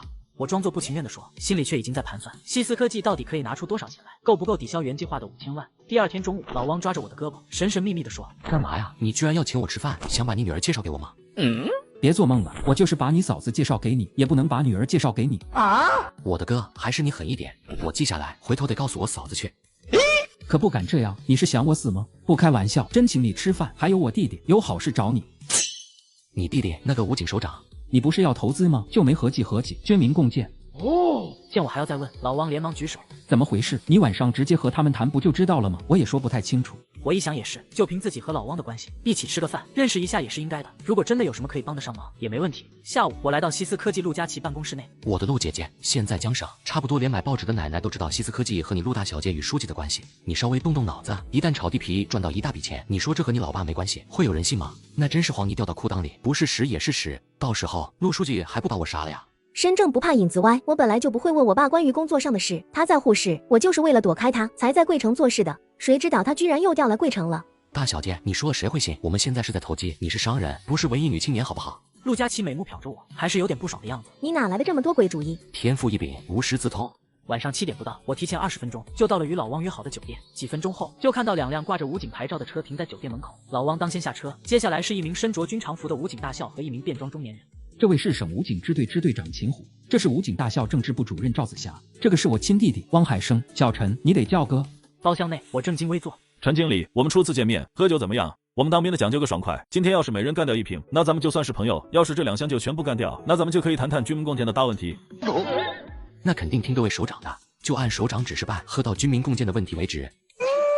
有魄力，到底是年轻，开酒。汪海生叫了声好，显然也来了兴致。老汪的脸垮了下来。不到1小时，每人的第1瓶酒已经见底。老汪擦着不自觉流出来的口水，大着舌头说：我申请当逃兵可以不？那就不带我们主任玩，我陪几位首长完成军民共建任务。汪海生看看秦虎和赵子霞，后2者微不可察的点点头。汪海生心领神会，转过头按住我的肩膀说：这杯酒先放一放，我们今天来是想请教一点事情。我推动军企合作开发房地产项目，同时面临职场晋升与天龙集团万天龙的警告。包厢里面，我连连说着不敢，然后诚恳地说：虽然我不知道几位首长有什么事，但先表个态，有能力办的必须办，没能力办的赶紧培养能力也必须办。小陈也是个爽快人，也别首长来首长去的，要真是首长，我们也就不会坐在一起喝酒。让我们汪政委说说具体的事。赵子霞看到我的表情，笑着插话：能帮我们解决掉大问题，你就直接喊秦支队秦哥，他也得认。我暗自佩服赵子霞察言观色的厉害，自己稍稍一愣，就被他看出自己在考虑怎么称呼才合适。不愧是当政治部主任的。我点头笑笑，望着汪海生，等着他说出到底是什么事情。我也打开天窗说亮话，我们这边有一块训练场地，之所以找到你们，一是临海集团是国企，有实力，地方各部门的关系也容易处理，我们比较放心；二就是条件也比较好谈，我们希望不要扯皮。这件事如果可以做，就一定要快，否则等正式的命令下来，谁也不敢再动。我想问一下，汪政委说的要快，大概是指春节前必须动工，8年内甚至4、5个月内必须完成主体施工。能问一下，这块训练场地有多大面积吗？ 42.8亩，那就是差不多3万平方米左右。要出全部建设资金的话，容积率做不上去，显然就没得赚。至少容积率要到4，这个项目才不会白忙。那你们可以接受小高层甚至高层住宅吗？如果只能接受多层住宅的话，恐怕不行。别说是我们，谁干都是纯亏。那没问题，高层不是有电梯吗？多好，视野好，还不用爬楼梯。我失笑，自己这是又被惯性思维带跑偏了。现在可是千禧年，电梯住宅还是大家眼中高档住宅的标志呢。见我拿着酒杯思考半天不说话，汪海生端起酒杯道：“陈经理，要不你回去和你们领导汇报一下，这个事情要是能顺利合作，只要时间来得及，后续还会有其他的土地都可以这样操作的。”我一呆，旋即明白自己想得入神，让他们误会了，赶紧也端起酒杯说：“几位首长，这个事我肯定是需要汇报领导的，但我也可以给各位一个保证，只要你们部队方面的手续可以办下来，那么我们临海集团这边就不会有太大问题。具体合作计划要等我明天和领导汇报完，我们双方约个时间具体谈。”我这个老弟可是领导面前的大红人，他说行肯定行，来吧，喝酒喝酒。第二天一到公司，我就拿着连夜做好的项目可行性报告去找李青山，然后递上可行性报告。老板，这个项目绝对是可以操作的，唯一的难度在于对方时间要求太紧，我们又没有过房地产开发的经验，这方面压力会比较大。李青山看着这个可行性报告，一边自言自语似的骂了一句：“这个老王心眼还挺多，这个报告是你自己做的？”时间太紧，只能做出一个最简单的规划思路和利润分析。看把你能的，听你的意思，要是时间不紧，你还能做出个更厉害的呀？时间不仅也做不出更详细的了，涉及到专业领域的，我也不懂啊。你能联系上武警的同志吧？你告诉他们这个合作可以谈，这1-2天安排个时间，请他们到公司来详细谈谈。和李青山分开，我立马去找老汪。听到这个消息，非常高兴，一边和我说着感谢的话，一边忙不迭地去打电话。下午3点，集团公司突然通知宣布将成立新的全资子公司临海国际房地产开发公司。第二天，省委组织部干部2处的副处长黄芳芳带着2个人来到临海集团找我谈话。陈峰同志，我们今天是代表组织和你谈话，根据组织考察、单位推荐，组织上考虑把你的人事组织关系调入省委办公厅，但现在通过了解，关于你的职级问题，说到这，黄芳芳真有点说不出口，停顿一下，才又接着说：“关于职级问题，稍后我们再请示领导，现在你可以谈谈你的想法。”省委办公厅，自己出小会议室，我便直奔李青山的办公室。怎么样，和省委组织部的人谈话，感觉不错吧？多少人一辈子都没这样的机会。老板，我咋感觉自己是犯了什么天条呢？不是感觉不错，是心里没底，到底发生了什么？坐吧，心虚什么？怎么看都是好事嘛。好事当然是好事，不过事出反常，那个是你该考虑的问题，就不要考虑那么多。人呐，能端多大的碗就吃多少饭，还是把自己的根基打牢才行。看得远是长处，但只会朝远处看，会摔跟头的。我背上一麻，冷汗瞬间冒了出来。李青山这句话正说在了我的弱点，自己意识到的，看来别人一样看得很清楚。回到办公室坐了半天，我慢慢理清了思路。2天后，武警支队长秦虎、政委汪海生、武警指挥学院院长宋春潮少将、政委梁明少将以及政治部主任赵子霞，带着相关部门的负责人，一行10几个高级军官来到临海集团总部，协商关于合作开发的具体事宜。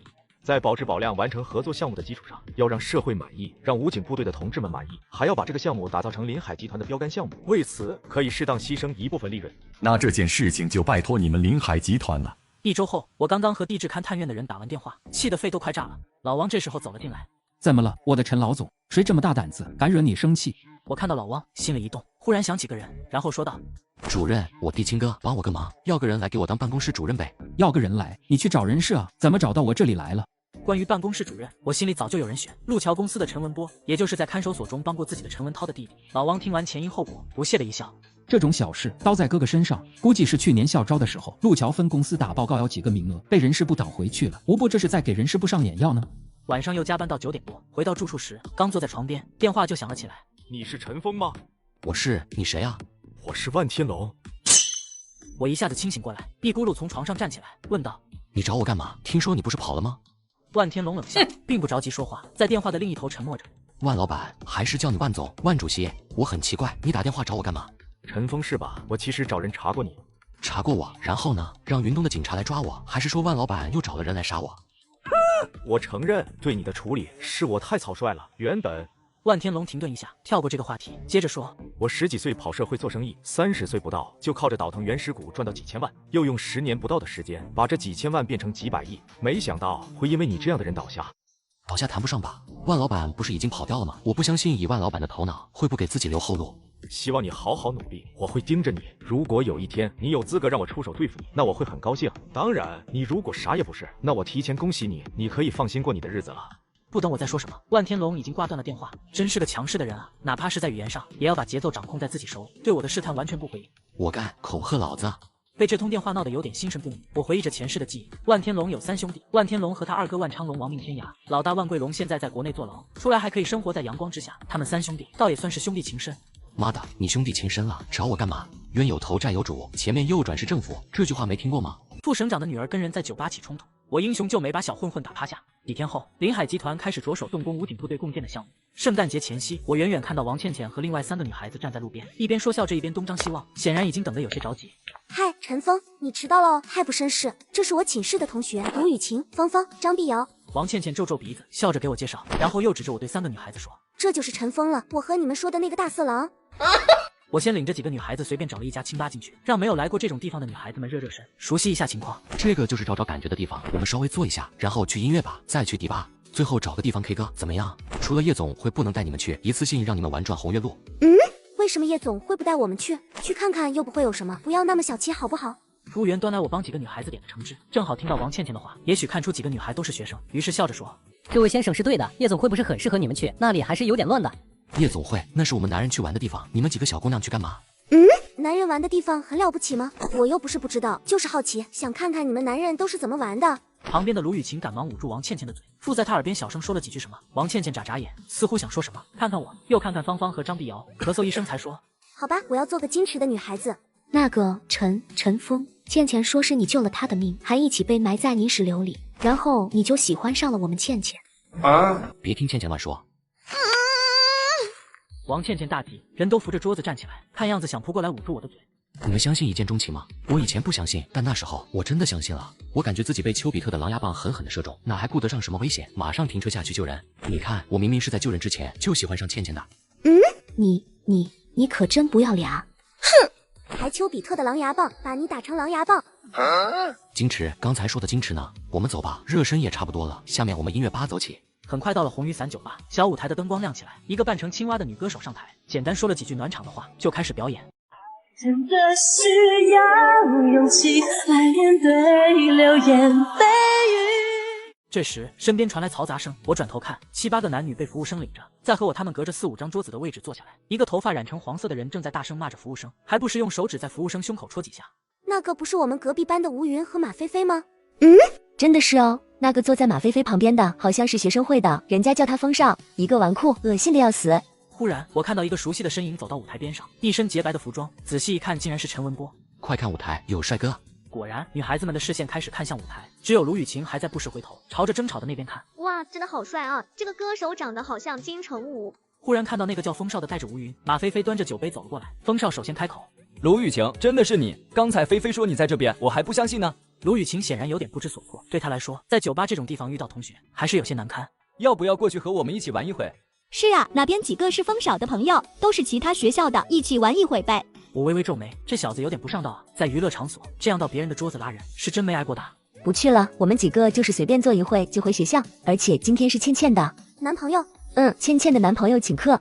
风少这才像是刚刚看到我的样子，朝我伸出手说：“你好，我叫周峰，你是王倩倩的男朋友啊，幸会了。”我点点头，算是打招呼，没有站起来和周峰握手，场面一下子变得很诡异。行了，招呼也打完了，该干嘛干嘛去。那就不打扰了，这瓶酒我请你们喝。你得罪他干嘛？这人很阴险的，好像家里也有背景。那个，我点点头，没有正面回答卢雨晴的问题，毕竟卢雨晴也是好人，不想我平白无故的惹上麻烦。一瓶酒很稀奇吗？还不如送一盘鸭舌呢。你这个吃货，别小看这瓶酒，这可是加料不加价，人家很有诚意的。什么意思？你是说这瓶酒里他们加了东西？大概如此，不过加的什么我是不知道。要不你喝一口试试？你当我是智障吗？可惜酒都打开了，不然还可以退掉，换个几千块，今天就不用我出钱请客，一会都把酒倒上别喝，就摆在这。我看看那个周峰到底想搞啥花样。不一会儿，王倩倩用手捅捅我说道：“你看他们那边好像不对劲。”我望过去，只见一个高高胖胖的小子正驾着明显神志不清的吴云站起来，似乎准备一起离开。小绵羊要被大灰狼吃掉喽！我没心没肺地说，看到王倩倩瞪自己，只好改口说：“别瞪我，我报警，行了吧？”不行，不能让他们把吴云带走。还没等我反应过来，王倩倩已经丢下一句话，跑过去拦在几人面前。你们要把吴云带到哪里去？这是干嘛？我朋友喝醉了，我们送他回去，关你什么事啊？送他回哪里？我看你们根本没安好心。送到哪里？当然是送到该送的地方。你要是不放心，可以跟我们一起来吗？就在他的手刚要碰到王倩倩的脸，头发忽然被人在背后一把抓住，我跟在后面，看到黄毛想动手动脚，直接出手，黄毛头发被抓住，身子被我大力拉扯，身子不由自主朝后仰去，还没来得及反应，脚下被我一绊，直接摔在地上，紧接着迎面挨了重一脚，哎呦一声，捂着脸一时站不起来。我放倒小黄毛，拉着王倩倩退回栏杆边，见到周峰那边几个人已经冲过来，回头朝着楼下大喊：陈文波，你哥呢？找你哥过来。陈文波正在和几个颇有姿色且财大气粗的美女顾客联络感情，突然听到有人喊自己，抬头一看，竟然是我。我操！陈文波长期在这种地方混，不用问也知道发生了什么事，一下子从椅子上窜起来，一边拿出电话拨号，一边朝2楼跑。风少，怎么了？这小比是谁啊？我哪知道哪儿来的呆比，范显呗。周峰站在人群外围，看着被围在中间的我，笑得很开心。另一个矮矮壮壮的小痞子从后腰上拿出把西瓜刀，指向我喝道：操你妈，给老子跪下！我是真没忍住，一下子笑出声来，拿着西瓜刀的感觉自己被侮辱到，一推桌子就要跳过来砍我。白鼠，别他妈的瞎整，这是我朋友。文波，你认识他？废话，不认识我拉着你干嘛？你他妈的找屎又不用老子领着。领导，你说来给我捧场，可没说是来砸场子的。我不是送了个花篮啊？我和你说，这个花篮的钱从你这个月工资里扣。我笑着说，顺便把吓呆了的王倩倩交给躲在身后的几个女同学。哎呦，这都开始叙旧了。文波，你这个朋友挺牛逼呗。原来是风大少，怎么我们叙旧你有意见？你他妈的和谁说话呢？一个掉毛唱歌的小白脸，装什么逼啊？谁裤子没系紧把你给露出来了？文波，平时大家也都玩得挺好，但今天这事儿你最好别管。这时楼梯处传来嘈杂的脚步声，一群人冲上楼来，一上来就高声问：文波，是谁在这闹事？人呢？酒吧突发下药迷案，黑帮大哥同民警与高官子弟，防暴队长齐聚，权力与阴谋在警笛声中一触即发。涛哥，好久不见啊！陈文涛正在和身边的酒吧老板说话，接到弟弟的电话，说有人闹事，这才匆匆赶过来看看。这时听到有人叫他，仔细一看，当时就乐了，快走几步来到我跟前，上下打量一遍。这不是我们大学生吗？怎么现在大学生也出来混社会了？涛哥，这是我女朋友王倩倩，那2个被他们下药的是倩倩的同学。那这就是弟妹了。说着就掏钱包，拿出厚厚一叠钱，也不管多少，就递到王倩倩面前。拿着，这算是见面礼。陈峰和我也算是患过难的兄弟。王倩倩犹犹豫豫地看着我，又看看陈文涛，最终还是伸手接过钱，小声说了句谢谢。陈文波这会儿凑过来，哥，你们真的认识啊？陈总现在是我的直接领导。陈文涛刚想说话，看了半天戏的周峰走了过来打招呼：涛哥是吧？早就听说你。你他妈的是谁？这时酒吧老板凑到陈文涛耳边说了几句什么，陈文涛突然恼怒起来：老子最烦什么吊高官，再高还能高过老子的肚脐眼去？我能把区长的儿子干了，一样能把掉毛的副市长儿子干了。周峰脸上那种故意装出来的从容微笑一下子僵住，脸一下子涨得通红，额头的青筋都凸了出来，大概平时没被人这样当面羞辱过，梗着脖子说：陈文涛，我没得罪过你吧？得罪我，你他妈的也配！这时陈文涛的小弟冲上来，拿着棍子从侧面用棍子打在周峰的头上。小呆逼，毛都没长齐，冲你妈的大哥！旁边的酒吧老板赶紧把他抱住，朝着陈文涛叫道：涛哥，你是我亲哥还不行了，真不能整，你还让不让我这个店继续开下去？涛哥，没必要把事情搞大，我已经报警了，让这哥们先走吧，不然一会儿不好说话。这边说着，酒吧的灯忽然被全部打开，我朝1楼看去，门口已经涌进一群警察。看到前面2个警察，我竟然认得其中一个，居然是张小乐，石景峰的那个警校同学。都别乱动，我们是警察，刚才是谁报的警？警察同志，我报的警。张小乐看到我，愣了一下，随即表情放松下来，笑着说：陈老板，你报的警，什么事啊？我怀疑他们几个在酒里下药，企图侵犯那2个女孩子。下药的是他们，他们威胁我们，还动手打了我们，我们也报了警。被人扶起来的周峰却在和一个防暴警察低声说着什么。那个防暴警察点点头，走到我几个人原来坐的桌子旁，用手里的警棍敲敲桌面，朝这边问：这张桌子是谁做的？这是我们做的。现在有人报警说这桌子上有人在酒里下药，可能是毒品。做这张桌子的人过来，靠一边蹲着，跟我们回局里。警察同志，即使你们接到举报，也得经过调查核实吧？你看一眼就要把我们带回警察局，是不是太草率了？就是的，这杯子里的酒是他送来的，即使有什么，也和我们没有关系。这时张小乐走上前，拿出警官证对着那名防暴警察说：我们是莲华街派出所的民警，受指挥中心指派，在处理一起案子，现场的这几个人我们要带回所里。我是防暴大队3中队中队长胡兵。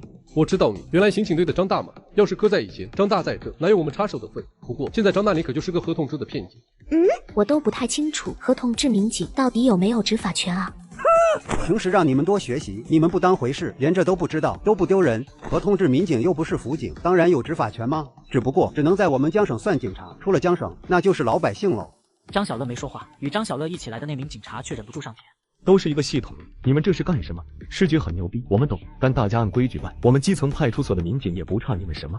胡兵似乎没兴趣和张小乐他们纠缠，根本不理这个话茬，摆摆手吩咐：把证物收集好，人都带回局里去，和缉毒队的联系一下，也许需要他们配合。张小乐眼神一凝，就要上前阻止，被我一把拉住，指指周峰他们坐的桌子，示意张小乐去把那里的证据收集好。我和他们回局里，没事的，你放心。我会跟着去，让他们也不敢胡来。我没再说什么，朝王倩倩他们耸耸肩。好好的平安夜看来泡汤了，下次我不请你们。几个女孩子中，只有芳芳有点慌乱，其他3个都很平静。王倩倩甚至还在和卢雨晴低声说着话，不时看看我，捂嘴偷笑。杨贵高速桂城段，省委7号车正在朝着桂城方向疾驰。闭目养神中的王鹏飞睁开眼睛，问道：“什么事？”那个是陈峰的电话。这时电话那头已经传来了王鹏飞的声音：“我是王鹏飞，陈峰，你有什么事？”那个王叔，我和倩倩在一起，今天圣诞节，我本来是请倩倩出来玩的，然后遇到些事情。什么事情？你们现在哪里？王鹏飞的声音从电话中传来，听不出喜怒。我正要解释，一个警察走过来推了我一把。王叔，先别发火，赶紧到市局接我们吧。这时王倩倩趴在我肩膀上笑个不停。我还是第一次见到有人这么和我爸说话的呢。陈峰哥哥，你好厉害。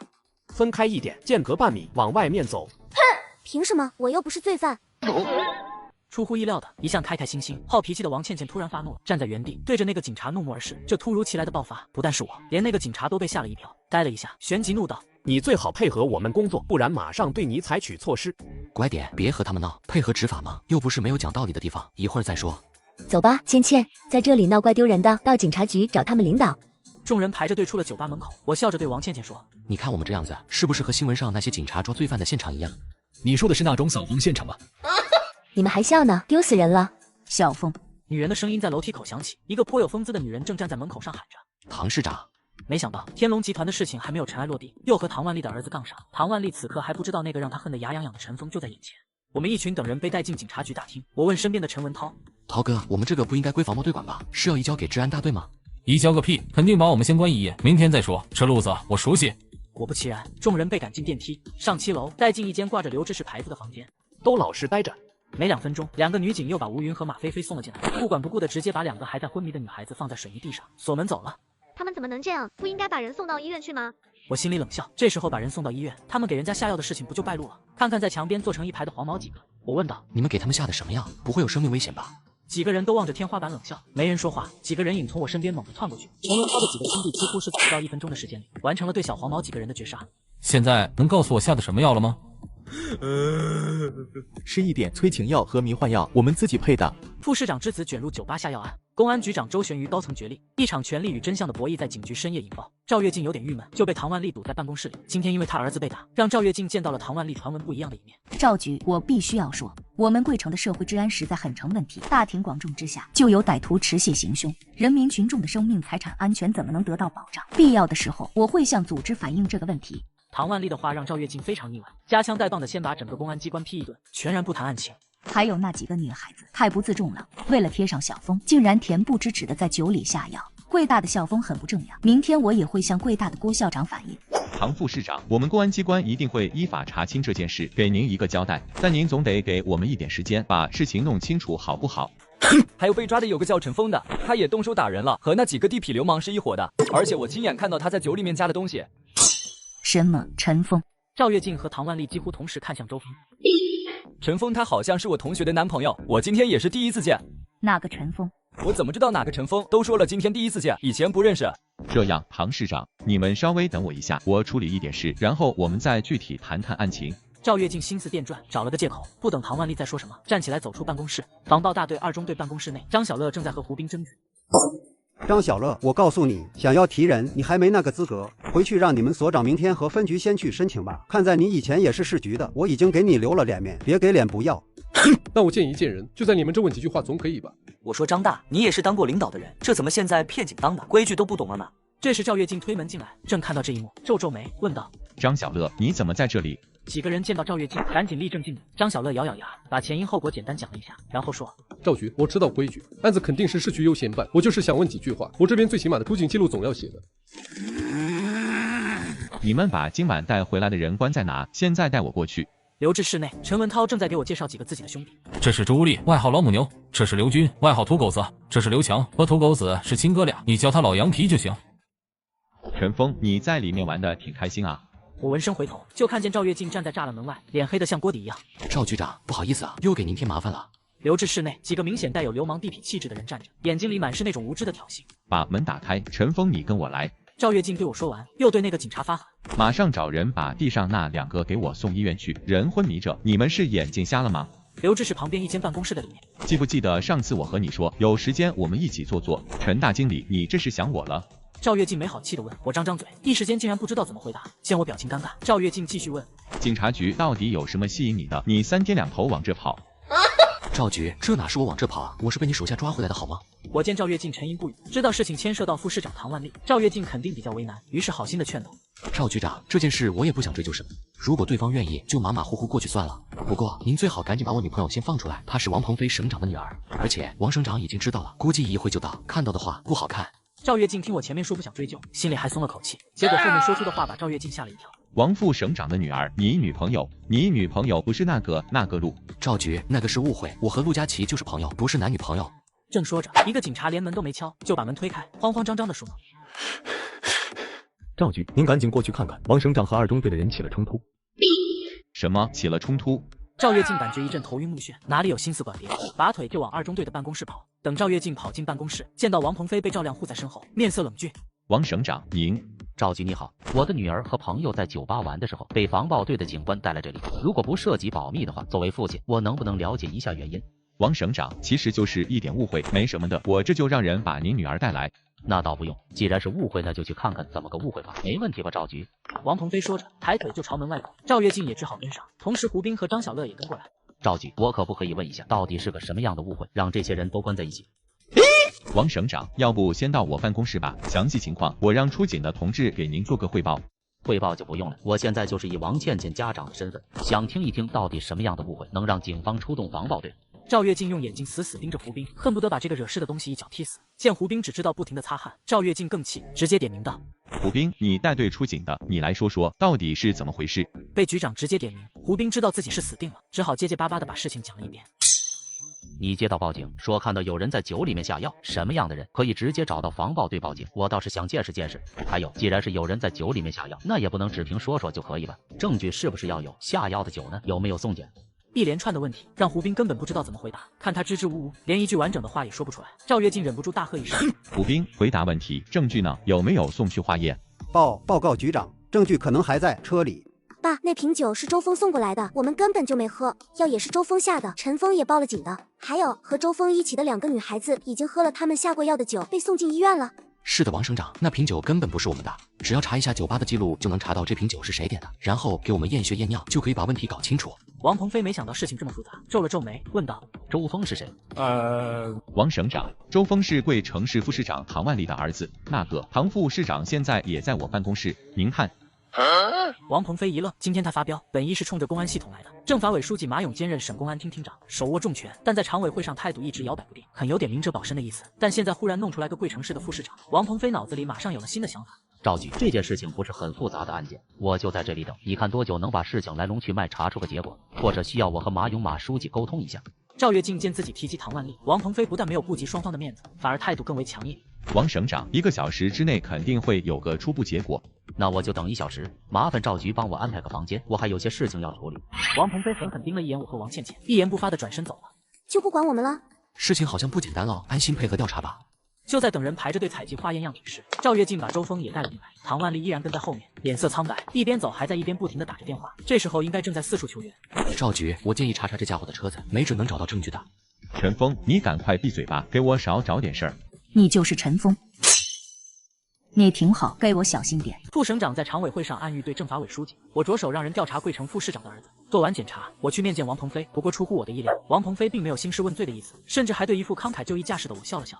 本来天龙集团的问题曝光后，我就应该和你好好谈谈，但是一方面确实事情太多，没找到合适的机会，另一方面我也想看看你的应对表现。我问你，知道自己目前最大的问题是什么吗？自己本身的实力太弱，又总是招惹超出自己能力范围的人或者是吧？在我看来，这不是问题。以你现在的年纪和阅历来说，已经非常不错了。你最大的问题是缺少决断力，或者说是缺少魄力。缺少决断力。我摸摸下巴，心里不太同意王鹏飞的说法。自己这段时间，无论是在板桥镇买地，还是揭开天龙集团的盖子，都算是很有决断力，很有魄力吧。心里不服气是吧？你是不是想说当时冒着生命危险救我们，是很有魄力的事情？真没有想到这件事，当时根本想不到这些。当初害你进看守所的那些人，你后来想过怎么对待吗？揭露过天龙集团的问题，得罪了很多牵涉其中的人，你有打算过怎么应付吗？现在我能力有限，有些东西也不是我能控制的。实话告诉你，今天我本来只是想敲打一下公安部门，但知道了和你们起冲突的是唐副市长的儿子，我才临时决定要把这件事追究到底的。你说说为什么？打蛇不死，反受其害。差不多是这个意思。官场上的矛盾如果只是工作中的观点冲突，那是没有关系的，但牵涉到个人恩怨就是两回事。另外，你这样想着见招拆招的思维方式一定要改掉，否则这会成为你日后工作中的致命弱点。庙堂也是江湖，只有当大哥的人才有资格表现出大度和宽容，不然的话迟早把自己害死。哦，这回我终于听懂了王鹏飞的意思，心里很然一惊，自己对一些事情的处理确实有些草率了。说到底，还是以往得过且过的惯性思想在作祟。还有关于倩倩，你不觉得应该给我个交代吗？王叔，我知道，按照眼下的条件来看，我确实是有点配不上倩倩，但我是真心喜欢倩倩的。王鹏飞眼中金芒一闪，突然问：组织部的人找你谈过话了吗？找过了，说是要把我的人事组织关系调到办公厅。以我的本意是想让你在国资委打磨一下，然后再去正研室再磨磨性子。我有些看不透你，沉稳和冲动在你身上显现的都非常明显。目前我只能把这种矛盾归结为缺少历练。这个我自己也有意识到，最近接连遇到一些人和事，都是我以前从来没有接触过的，所以算是进退失据吧。你有意识到自己的问题就好，把你的组织关系放在办公厅是省委陆书记的意思，算是对你个人的一种保护。在根基没有牢固之前，你过早的进入某个层面的视野，有利有弊，你明白吗？我不知道说什么，只好继续点头。你未必明白，但无论如何，我只能给你1年的时间，在临海集团把手上的事情做好。1年以后就要做好进入体制的准备。我一愣，1年的时间，自己恐怕只能把手里这个项目做完，其他的想法就都来不及实施参与，这和自己的计划差距相当大。王叔，我能问一下为什么吗？像我们这样的家庭，很多都会选择政治联姻，但我可以明确的和你说，我们家至少从倩倩这一代开始不会这样。王鹏飞从椅子上站起来走了几步，但是我也给你提前说一下，倩倩妈妈那边和我这里不一样，以后你会明白。所以王鹏飞没有继续说下去，但我已经听懂了，只不过对王鹏飞的过往更加好奇。王倩倩的妈妈，或者说王倩倩外婆家，到底是什么样的人呢？说完，我转了一圈，才在天台上里找到正在抽烟的陈文涛等我。不好意思啊，这点事儿还把你们连累了。哼，快别假门假式的了，这地方除了文波，我们几个比自己家都熟悉。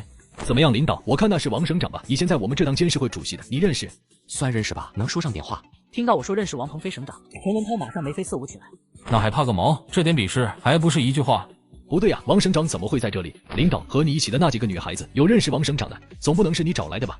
我没有回答陈文波的问题，转而问陈文涛：涛哥，那个周峰经常在红月路玩，他就最近才来这边玩，我倒是知道一点，这个小呆逼好像和卖药的小地主挺熟，经常看到他们一伙人在一起。不过他是自己搞还是也串货就不知道了。能不能找人帮我查查他？老母牛看看陈文涛，不知道该不该答应。只见陈文涛点头，就放开了说道：查他的底肯定没问题，这帮玩药的没几个不串货的。不过我知道他们有顾虑，一是怕牵连到自己，毕竟他们这些看场子的底子都不干净。另外，混社会的人最忌讳的就是和警方合作。你放心，如果他真的有事儿，动他之前我肯定告诉你们一声。而且你放心，这是绝对不会外传。我又不是混这个圈子的，平常也接触不到其他人。没事，你去帮着查查。这个周峰挺狂的，你不动他，我也得找他好好说道说道。1周之内，我肯定把这货的被警察的底掉。几人正聊着，忽然有警察过来，通知几个人可以走吗？这就完事了，不能吧？不然呢？你们还不愿意走？肯定的，说把我们抓来就抓来，折腾半天说没事了就让我们走，连个说法也没有，开什么玩笑？我也不清楚怎么回事，要不你们自己去问吧。我是法制处的，本来也不管这些事。哎呦，你们还别说，老子这么多年还是第一次进了警察局，就这么轻松回去的。赶紧走吧，多难得。你们先走，本来这件事和你们关系就不大，我过去找我女朋友，顺便看看到底什么情况。我转过走廊准备去找王倩倩，迎面正好碰到赵亮。正找你呢，你这家伙下手倒是真快。怎么赵哥，不会抢了你的心头号吧？你可不要乱说，我有未婚妻的，马上就要结婚那种。那结婚时可别忘了发请柬给我，什么时候有空把嫂子叫上，我们一起吃个饭认识一下。好的，这段时间领导忙得很，我也就闲不下来。要是多几个你这样的惹事精，领导会更忙。我哪里惹事了？明明是事情先惹的我。赵哥，刚才有人让我们先回去，这事到底怎么个处理结果啊？还能怎么处理？和周峰一起的几个家伙交代了，给女孩子下药，准备带去酒店的。至于你们那边，也承认那瓶酒是他们的，身上搜出来一点剩下的摇头丸和迷幻药，也不够判刑的。就这样完了？把我们带回来的那个警察呢？那个家伙明显是和周峰一伙的。那个警察撤职，连同整个2中队全部调岗。至于后续处理，估计要明天再说了。领导也不可能过问这种小人物。我想想也是，听王鹏飞的意思，已经不是只想找警察局的麻烦了，似乎是从这件事上做更多的文章，那就不可能继续纠缠这种细枝末节。走吧，我送你回家。你的女朋友已经和领导先走了。他们走了，太不够意思了。你说话别没规没矩，这可不是好习惯。第2天的省常委会上，王鹏飞发言，把前一天晚上发生的事情讲了一遍，并由此表达了对当前社会治安状况的担忧以及对公安系统的不满。公安系统烂透了。昨晚我亲耳听见唐副市长的公子说，临海的天是姓唐的。王省长，你这样阴阳我，说话要讲证据。你们别争执了，给我安排一次全省公安系统大督查，要把这些害群之马全部抓起来。通过陈文涛的手段得知副市长之子贩毒，我与张小乐暗地调查事情真相。晚上，我洗了个澡，换了一身衣服，来到与陈文涛约好的包厢内。这时，老母牛和一个打扮的花枝招展的男人走了进来。这是我们的卧底，不带来不行。你好，我叫张晶，你可以叫我晶晶。我看着张晶伸出来的比女人还白嫩的手，再看看陈文涛，有点不确定这到底是何方妖怪。峰哥，别怕，他是男的，是京剧的京，不是3个日的京。哦，他是旭日酒吧的妈咪，你要是叫她晶晶姐，她会更高兴。旭日那边不应该叫妈咪吧？不是应该叫爹地吗？哼，讨厌了啦！对了，那个周峰我查到点东西，这小子经常和小地主那个药贩子混在一起。听说他虽然偶尔也串药，但都是摇头丸，并基本不碰。另外就是这小呆逼祸害了不少小姑娘，听说还拍录像，有个窝在帝景豪庭小区，不过具体位置不知道。我们玩的东西不一样，那帮粉鬼子我们是懒得搭理，打听不到太多有用的事情。陈文涛见我有点失望，解释了一句，然后指指张晶。他知道一些有用的，不过事情太大，这逼也不肯细说。如果你真想搞那个副市长的儿子，你就问他吧，他比较了解。而且我也想听听有多大的事儿。我看了看一脸妩媚的张晶，见3个人都看自己，张晶便朝我伸出2根手指。啥意思？晶姐，你这是提前庆祝胜利吗？20万，先付一半，等你搞定了那个风少，再付剩下的。20万，你抢劫啊？你屁股卖到冒烟也不值20万。涛哥，你等下，这笔钱我可以给，但得先证明一下这个东西值这个钱，而且必须是我能用得上的，不然有个毛用。我知道他们帝景豪庭那个窝的具体门牌号，还知道他们另一个窝在春江花园。张晶看着我一点反应都没有，咬咬牙接着说：我知道他们暗地里搞兵，而且是数量非常大。有多大？你这云山雾罩的，可不值20万。我偷听到他们说往民省发2码，你知道1码是多少吗？1码就是1公斤，2000千克啊，够杀10个脑袋了。我倒吸一口凉气，以公斤计算的毒品牵涉到跨省，如果是真的，凭周峰这种纨绔子弟绝对做不来这么大的案子，背后肯定牵涉到更厉害的人物，我不敢确定自己这小身板能不能抗得住。卧槽，真的假的？你怎么知道的？老母牛问出了我想问的话，张晶脸上此时竟然露出一抹娇羞。他们嗑了药，有时候也会来我们厂子玩的，人家偶尔也会客串一下嘛。我操，这帮逼养的还男女通吃啊！20万包括什么？3个地址，真假我不保证。还有，我知道他们运货出货的方法，就这么多。陈文涛突然照着老母牛的脑袋用力拍了一巴掌，然后质问道：你是不是和这假娘们有一腿啊？这么大的事，他能信得过你？涛哥，我至于苦成这样吗？他自己好赌，推牌就欠了40-50个，他现在是到处找钱还账。愿赌服输，我也没二话。但小地主这帮二逼下套坑我的钱，还拿这个事儿到处跟人讲，这口气我咽不下去。做局坑了别人的钱，一边催账还一边把做局坑钱的事当作笑话到处说，难怪连张晶这样的跨性别选手都想整死他们。我这个消息是想卖给叔叔他们那边的，要不是怕他们会逼着我一直给他们做事，我早就跑去缉毒大队了。我和你们说，周边几个省完兵的，最少有1半是他们供货的。想不想搞他们？你们给个痛快话，我这也是拿着脑袋和你们扯呢。我给你这个钱，明天我们约个地方，我先给你10万。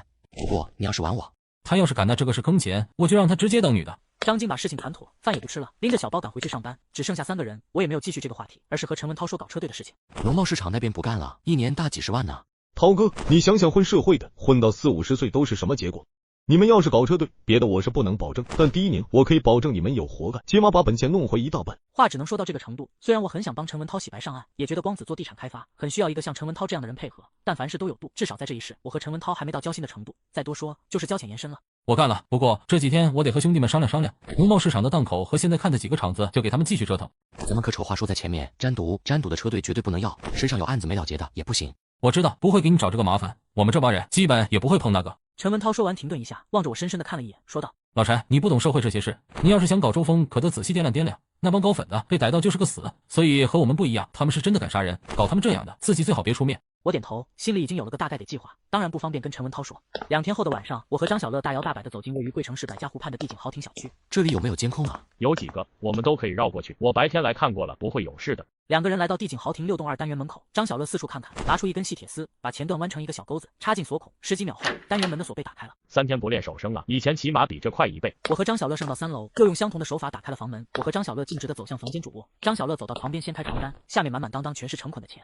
我的妈，这得有几百万吧？我走过去，随手拿起1捆钱看看。说句老实话，2辈子加在一起，我还是第一次亲眼见到这么多的现金。不知道多少，除了办案时的赃款，我平常见到最大数量的现金，就是媳妇每个月给的500零花钱。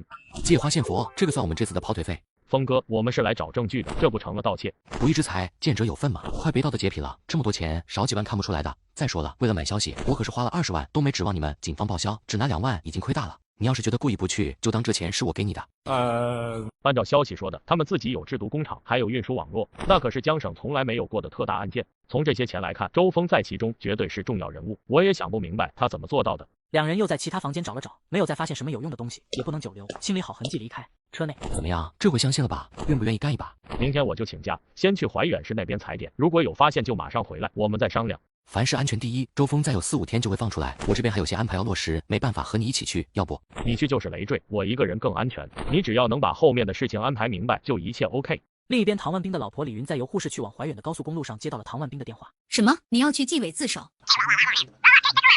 不一会儿，李云挂掉电话，旁边的男人操着一口弯弯腔问道：“怎么了，亲爱的？谁要去自首？我们家的那个死鬼，估计是得罪了人，扛不住要去纪委自首呢。别好，省得老娘去举报了。”他的家族不是在内地很有势力吗？他亲姐姐还是副市长，怎么？势力大又怎么样？比他们势力大的多着呢。他们也就欺负我这样的弱女子。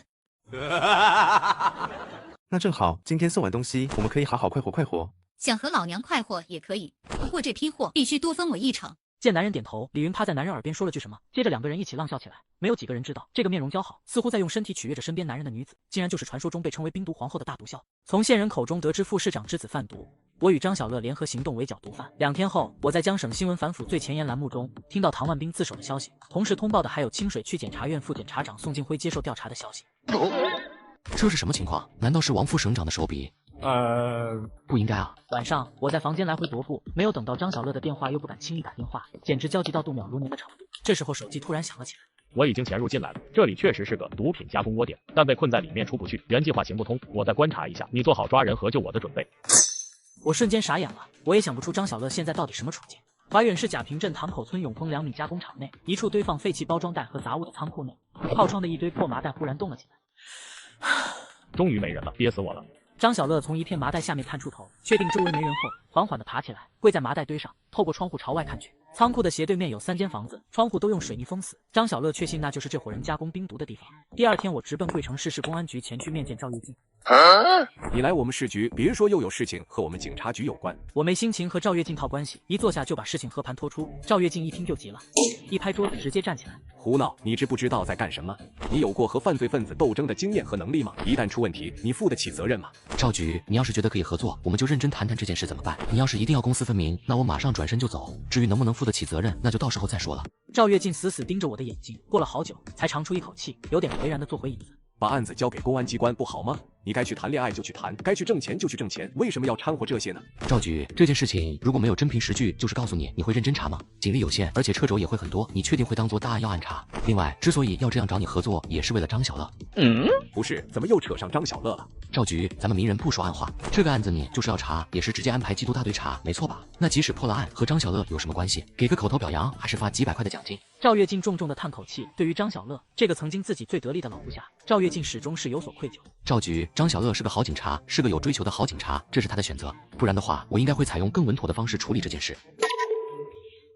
我跟你们拼一把，也为了我的下属。下午，在公安部赵月静和武警支队秦虎的配合下，一举捣毁该犯罪团伙，现场缴获至毒品原料1.05吨，冰毒104公斤，摇头丸1万余颗，赃款4000余万元，抓获犯罪分子11人。在之后的1个月内，主犯刘启辉、李云、周峰相继落网。半年后，已经是2001年的春节，贵城市副市长唐万利被双规，儿子周峰因为有重大立功表现，是唯一一个没有被判死刑的。哟呵，周峰竟然没有被判死刑，但是折腾个20年出来，这家伙都有40岁了，不过好歹保住一条命，便宜他了。大年初8，我约了赵亮一起吃饭，包厢内就我和王倩倩、赵亮以及他的未婚妻赵淑琴。你好，赵亮最近经常说起你，另外还要谢谢你救了他的命。嫂子好，嫂子的名字真好，春日赵初晴，落梅又带香，可比赵哥这土了吧唧的名字好太多了。你卖弄学问就好好卖弄，非要踩我干嘛？赵哥，你和嫂子不是要结婚吗？婚期定了没？婚房准备选在哪？说来惭愧，婚房还没着落呢，不行的话就只能暂时和他父母一起住。赵哥，嫂子，我们临海开发了个项目，你们知道吧？当然知道啊，我还去你们那个售楼处和样板间看过呢，简直太漂亮了。听说交房子时就是和样板间一模一样的，真的吗？当然是真的，我手里有2套内部价格的房子，总价不到20万就能买一套，首付5、6万就可以，一套的名额给你们，怎么样？那不行，这不是明摆着占你便宜吗？而且我们买回算是违纪吧？我保证一切合法合规，一切都是按照正常手续办，就这样定了，算是你们结婚我提前随礼，到结婚时我就不再给份子钱了。赵亮看看我，又看看赵淑琴，咬咬牙说道：好，那我就不矫情了，感谢的话说再多也没用，我们兄弟来日方长。这一刻，我在赵亮和赵初晴眼中都看到了隐隐的泪光，那是掺杂着如释重负和对美好未来憧憬的眼泪吧。完了，你看把倩倩心疼的，要不咱都自己留着，不让给他们了。人家明明是感动，才没有心疼房子，而且又不是我的房子，和我有什么关系？陈峰，你抓点紧，争取倩倩一毕业就结婚，到时候我们可以做邻居。几人欢快地度过这次饭局，时间来到2001年7月13日，华夏申奥成功。8月初，国家公布了奥运会单项赛事承办城市的候选名单，桂城市不出意外的入选。常青藤茶社的包间内，杨春光、陆佳琪和月夜一起盯着我看。你这样看着我干嘛？我又不可能在去年就知道今年的事情，虽然我号称半仙，但都是骗人的，你们不要搞封建迷信。老陈，你要说这全都是运气，我还真的不太敢相信。但你要说你能预知未来，那我他妈的更不敢相信。难道真的就是运气好？你别搞得好像奥运场馆就一定会建在板桥镇这里似的。还没影子的是，你是不是已经开始做梦数钱了啊？弟弟，全桂城的人都知道，建奥运会馆只有板桥镇沿江这一片，并没有其他地方可以建。我这是狗屎运啊！我有运气，你们有狗屎，大家一起发财啊！这还不好？你们是不是有病？非得追着我问干嘛嘞？你才是狗屎！板桥镇政府的人昨天就打电话给我说科技园的事情要暂停，说明连他们都想到了。哈哈哈！这就是把你们都喊来的原因。别管是不是狗屎运，接下来我们得把这份运气维持下去，保护胜利果实。哦，你是说？第二天，3辆跑车和1辆警车停在数科大厦的路边，几个人从车上下来，说笑着径直走进数科大厦。那个叫杨春光的，就是在这里。就是在这宏发电脑公司，我打听清楚了，这个人的老子是交行的行长，有点小门路，电脑公司做的还可以，不过肯定入不了孙少的法眼。走，直接上去，大家都客气点，我们可是正儿八经谈生意的。那是，谈生意兼扶贫，咱们那是要多正经有多正经。办公室内，杨春光看着这几个不速之客，一边应付着，一边把手机藏在桌子下面，给我和陆佳琪发去短信。杨兄，我们哥几个想弄个场子玩，半导体晶圆你知道吧？你们桂城市在这方面很有诚意，邀请我们把场子建在这里，而我们看中了板桥镇的土地，你明白我的意思吧？我不懂你们的意思，你们就是生产航天飞机，和我也没关系吧？你们看中哪里的土地就去找政府要啊，不是政府邀请你们来的吗？于勇见杨春光不上道，于是直接把话挑明的说道。孙少他们想搞点土地玩，听说你手里有200亩，也不让你吃亏，你多少钱买的？孙少的意思可以出3倍的价格收，怎么样？你转手就赚几千万，可以了。板桥那边空闲土地多的是，你们要买地去找别人吧，我手里的地是有大用处的。以孙启航为首的几个京城纨绔被光子的话直接给噎住，没想到光子连理由都懒得编，拒绝的那叫一个干脆，很明显没把他们几个当回事。杨春光是吧？听说你爸爸是交行的行长，你说巧不巧？我有个长辈也在交行，郑玉斌知道是谁吗？总行的副行长，那是我姑父。你可别误会，没有和你攀交情的意思，就是想说你一个倒腾电脑的，哪来的那么多钱收几百亩地？别和我说是你自己挣的，也别和我说跟你爸没关系，想好了再和我说话。你威胁我？小子，别给脸不要脸！别说你爸是个小小的分行行长，你爸就是桂城的市长，也惹不起孙少。别做警官天，以为桂城这1亩3分地就是全世界。在桂城他也不够看，信不信我一个电话，马上税务局就来把你的账封了。哟呵，是谁这么牛逼？一个电话就能让税务局来封账？阿峰，你来的刚刚好。我朝光子笑了笑，走过来看看几个人，然后故意问：这几位干嘛的？看着不像好人呢。你可别乱说，人家是政府邀请过来的大老板，要在桂城建半导体晶圆厂。哦，孙子，你是谁？我是杨总秘书。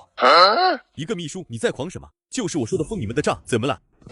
听你说话也是桂城人吧？怎么是显示自己混的牛逼啊？还是给人当狗有瘾？呆逼，你他妈的说谁呢？于勇气的脸色涨红，就要冲过来抓我的衣领，孙启航却拦住于勇。你们手里有地，我想出3倍的价格买，你们已经赚得足够多了，太贪心可是会倒霉的。你看，我就是个秘书，我们老板都说不卖了，你和我说不着，请吧。看来我的面子不够呗。那行，我找个面子够的人来和你们谈。孙启航说着拿出电话，我伸手拦了一下。我劝你最好别打，我相信在桂城你就是把市委书记找来，他也不可能帮着你们强买强卖。别一会电话打了，结果没有用，那多没脸面。那要是我非打这个电话呢？非要打电话找人，那就去外面打，或者找个地方住下来慢慢打，我们可以挡。听到我这么说，一边的孙启航却急眼了，打开我的手骂道：孙子，你装你马勒戈壁啊？你还他妈的秘书，我看你是兔子还差不多。几个纨绔一起哄笑起来，笑声还没停，就听到2声打脸声，我2个清脆的大嘴巴就扇在孙启航的脸上。孙子，你敢打我？孙启航带来的另外几个人这才反应过来，有人叫着冲过来打我和光子，有的人试图拉架，办公室里顿时乱作一团。表哥，你怎么在这里？快别打了！王倩倩和芳芳本来在办公室门口探头往里看，这时忽然叫道：你表哥？哪个是你表哥？王倩倩跑到我身边，似乎是想过去把人扶起来，犹豫一下又收回脚，直指孙启航说：他，我舅舅家的孩子。那个真不怪我，我才进来还没说2句话，他就骂我，还对着我的拳头狠狠打了2脸，吓死我了。帝都的人都这么怕的？就你怪话多，什么叫对着你的拳头打了2脸啊？倩倩，你认识他？是啊，这是我男朋友。什么？你和这样的人谈恋爱，姑父不管，我回去问问姑姑，看他同不同意你和这种小流氓在一起。什么东西？你他妈的说谁是小流氓啊？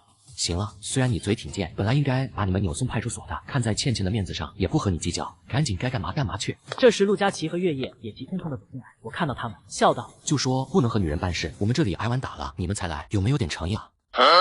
妈的，我们是躺在地上打的你吗？你还能说句人话不？我们手里的地已经与西斯科技合作了，这是我们大老板陆佳琪，你要是还想买，找他谈。孙启航几个人看了陆佳琪一眼，没人再说话，他们都知道陆佳琪的背景，根本不敢说啥。晚上，省委住宅1号院，省委书记陆海正在和妻子吴玲吃晚饭。怎么了？好像有什么话想说。这2天我听说点事情，好像琪琪和奥运会馆选址什么的扯上点关系。琪琪不是搞互联网吗？怎么会和奥运会馆选址有关系？听说琪琪和板桥镇政府合作搞什么科技产业园，手里拿了好几百亩板桥镇的土地，这难免让人联想到和你有关。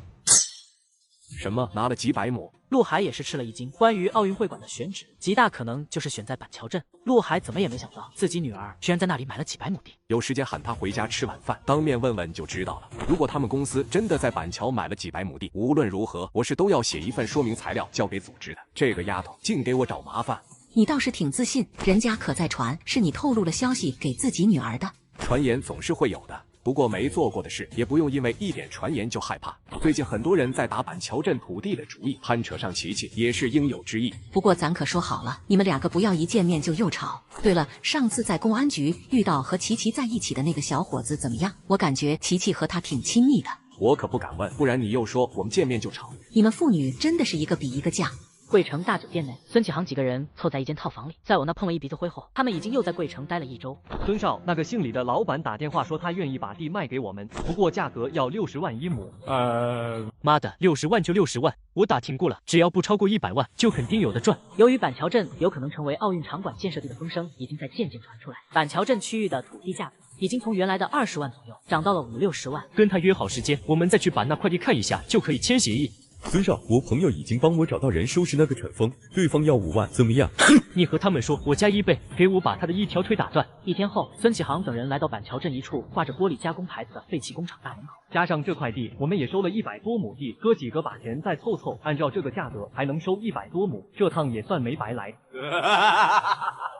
妈的，那个陈峰和杨什么的不识抬举，不然咱们直接拿到他们手里的，就不用这么辛苦了。给脸不要，就让他们拿着这个钱去治病吧。几个人纷纷笑起来。正在这时，一辆汽车扬起尘土，从远处飞快朝他们这里开过来。来了吧？是那个姓李的吗？我记得上次他不是开的面包车吗？这时候，汽车已经开到几个人面前，几个人就从车里跳了出来。一个穿着皮夹克的人用手一指孙启航几个，这群人就拎着片刀和棍子冲了上来。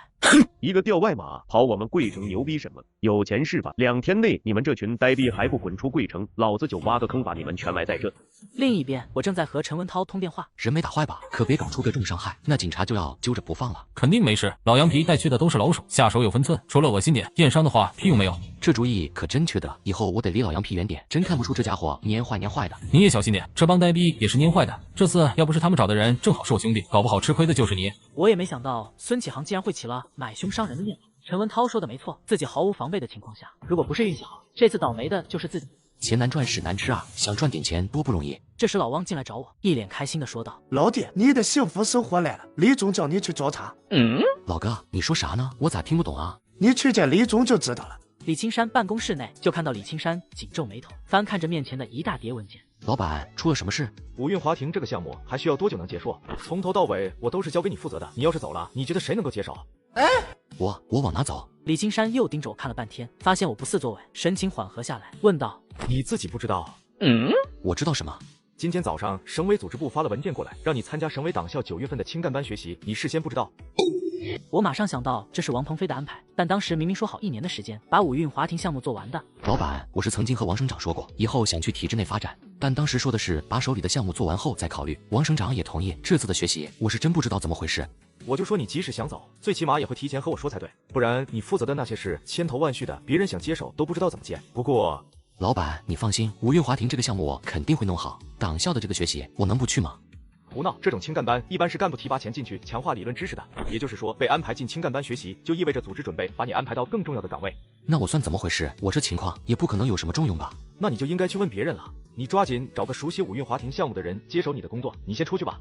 回到自己的办公室，我本以为王鹏飞会找自己谈一下，结果毫无动静。和赵亮打听，赵亮也很吃惊，对此完全不知情。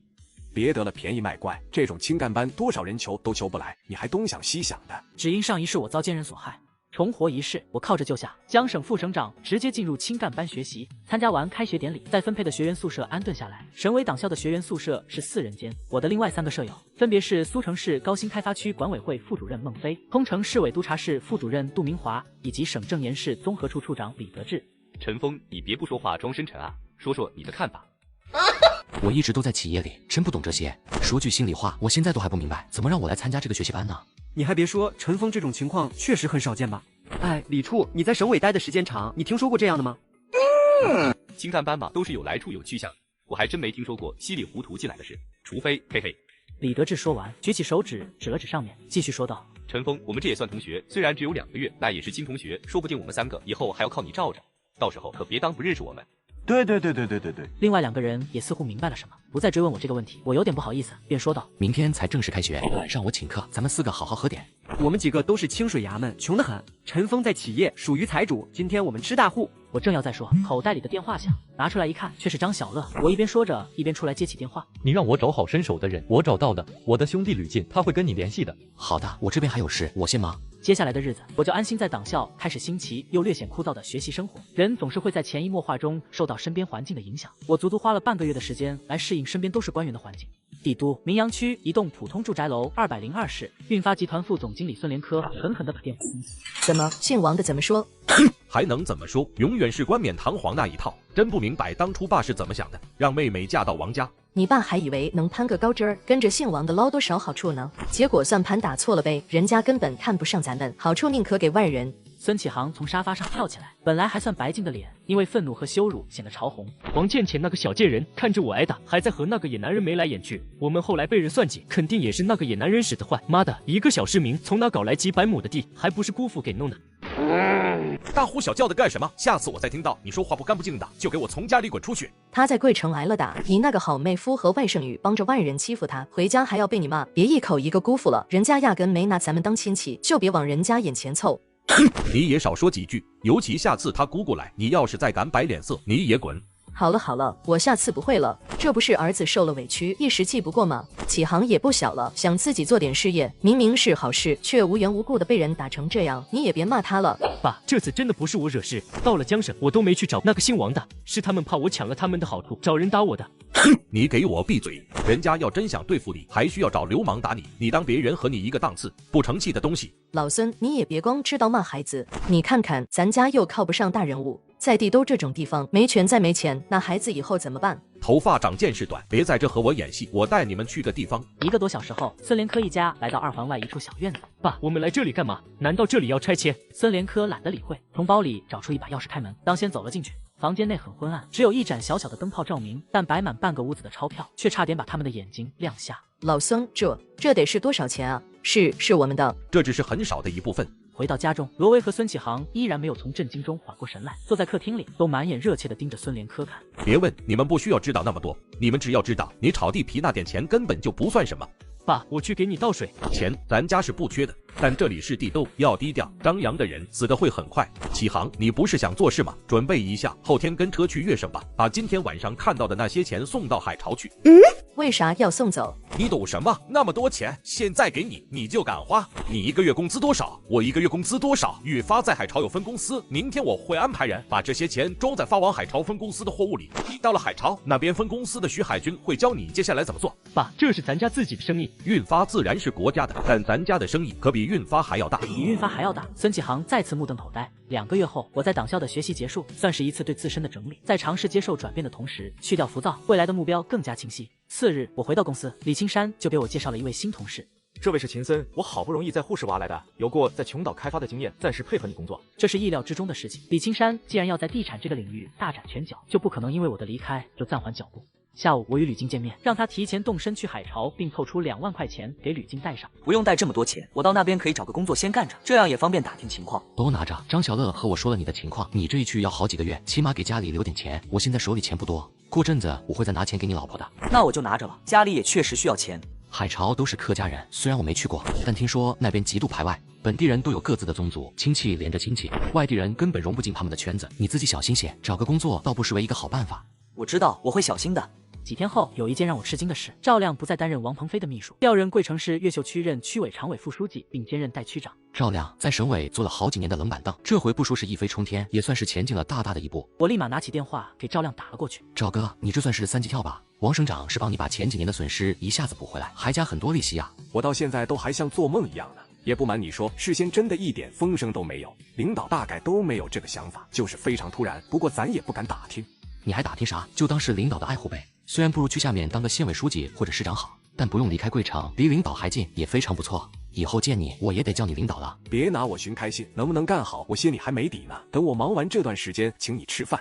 对于赵亮的进步，我确实开心。新结交的最好的朋友，说是一见如故也不为过。我不在这段时间，就要辛苦你了。反正我现在是闲职，你也知道综合司从来都是脚不沾地。刘思远目前在财政部门综合司任副司长，而宋书婉则是纪委11调查室主任。怎么坐不住了啊？领导不是和你谈过，明年考虑让你到地方去锻炼吗？这件事还没下文呢，时间差不多你也该出发了，别误了飞机。我在家里，你走了，说不定等你回来，我又要走，到哪说理去？怎么舍不得我呀？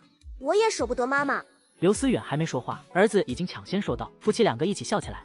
2个小时后，宋苏婉和另外3名同事到达机场，他们将作为先头部队赶往海潮市。宋主任，听说这次还有地方上的同志参加，是不是真的？宋舒婉点点头，见其他人也都看过来，说道：这次调查内容高度保密，别打听了，等到了海潮我会具体讲。周末，我在阳台上晒着太阳，这时口袋里的电话响起，我掏出手机直接接起来。是陈峰同志吗？我是，你是哪位？这里是纪委11调查室，现在通知你下周5之前赶到海潮市迎宾馆303室向宋舒婉宋主任报到。周一我们会把借调函发给你所在单位。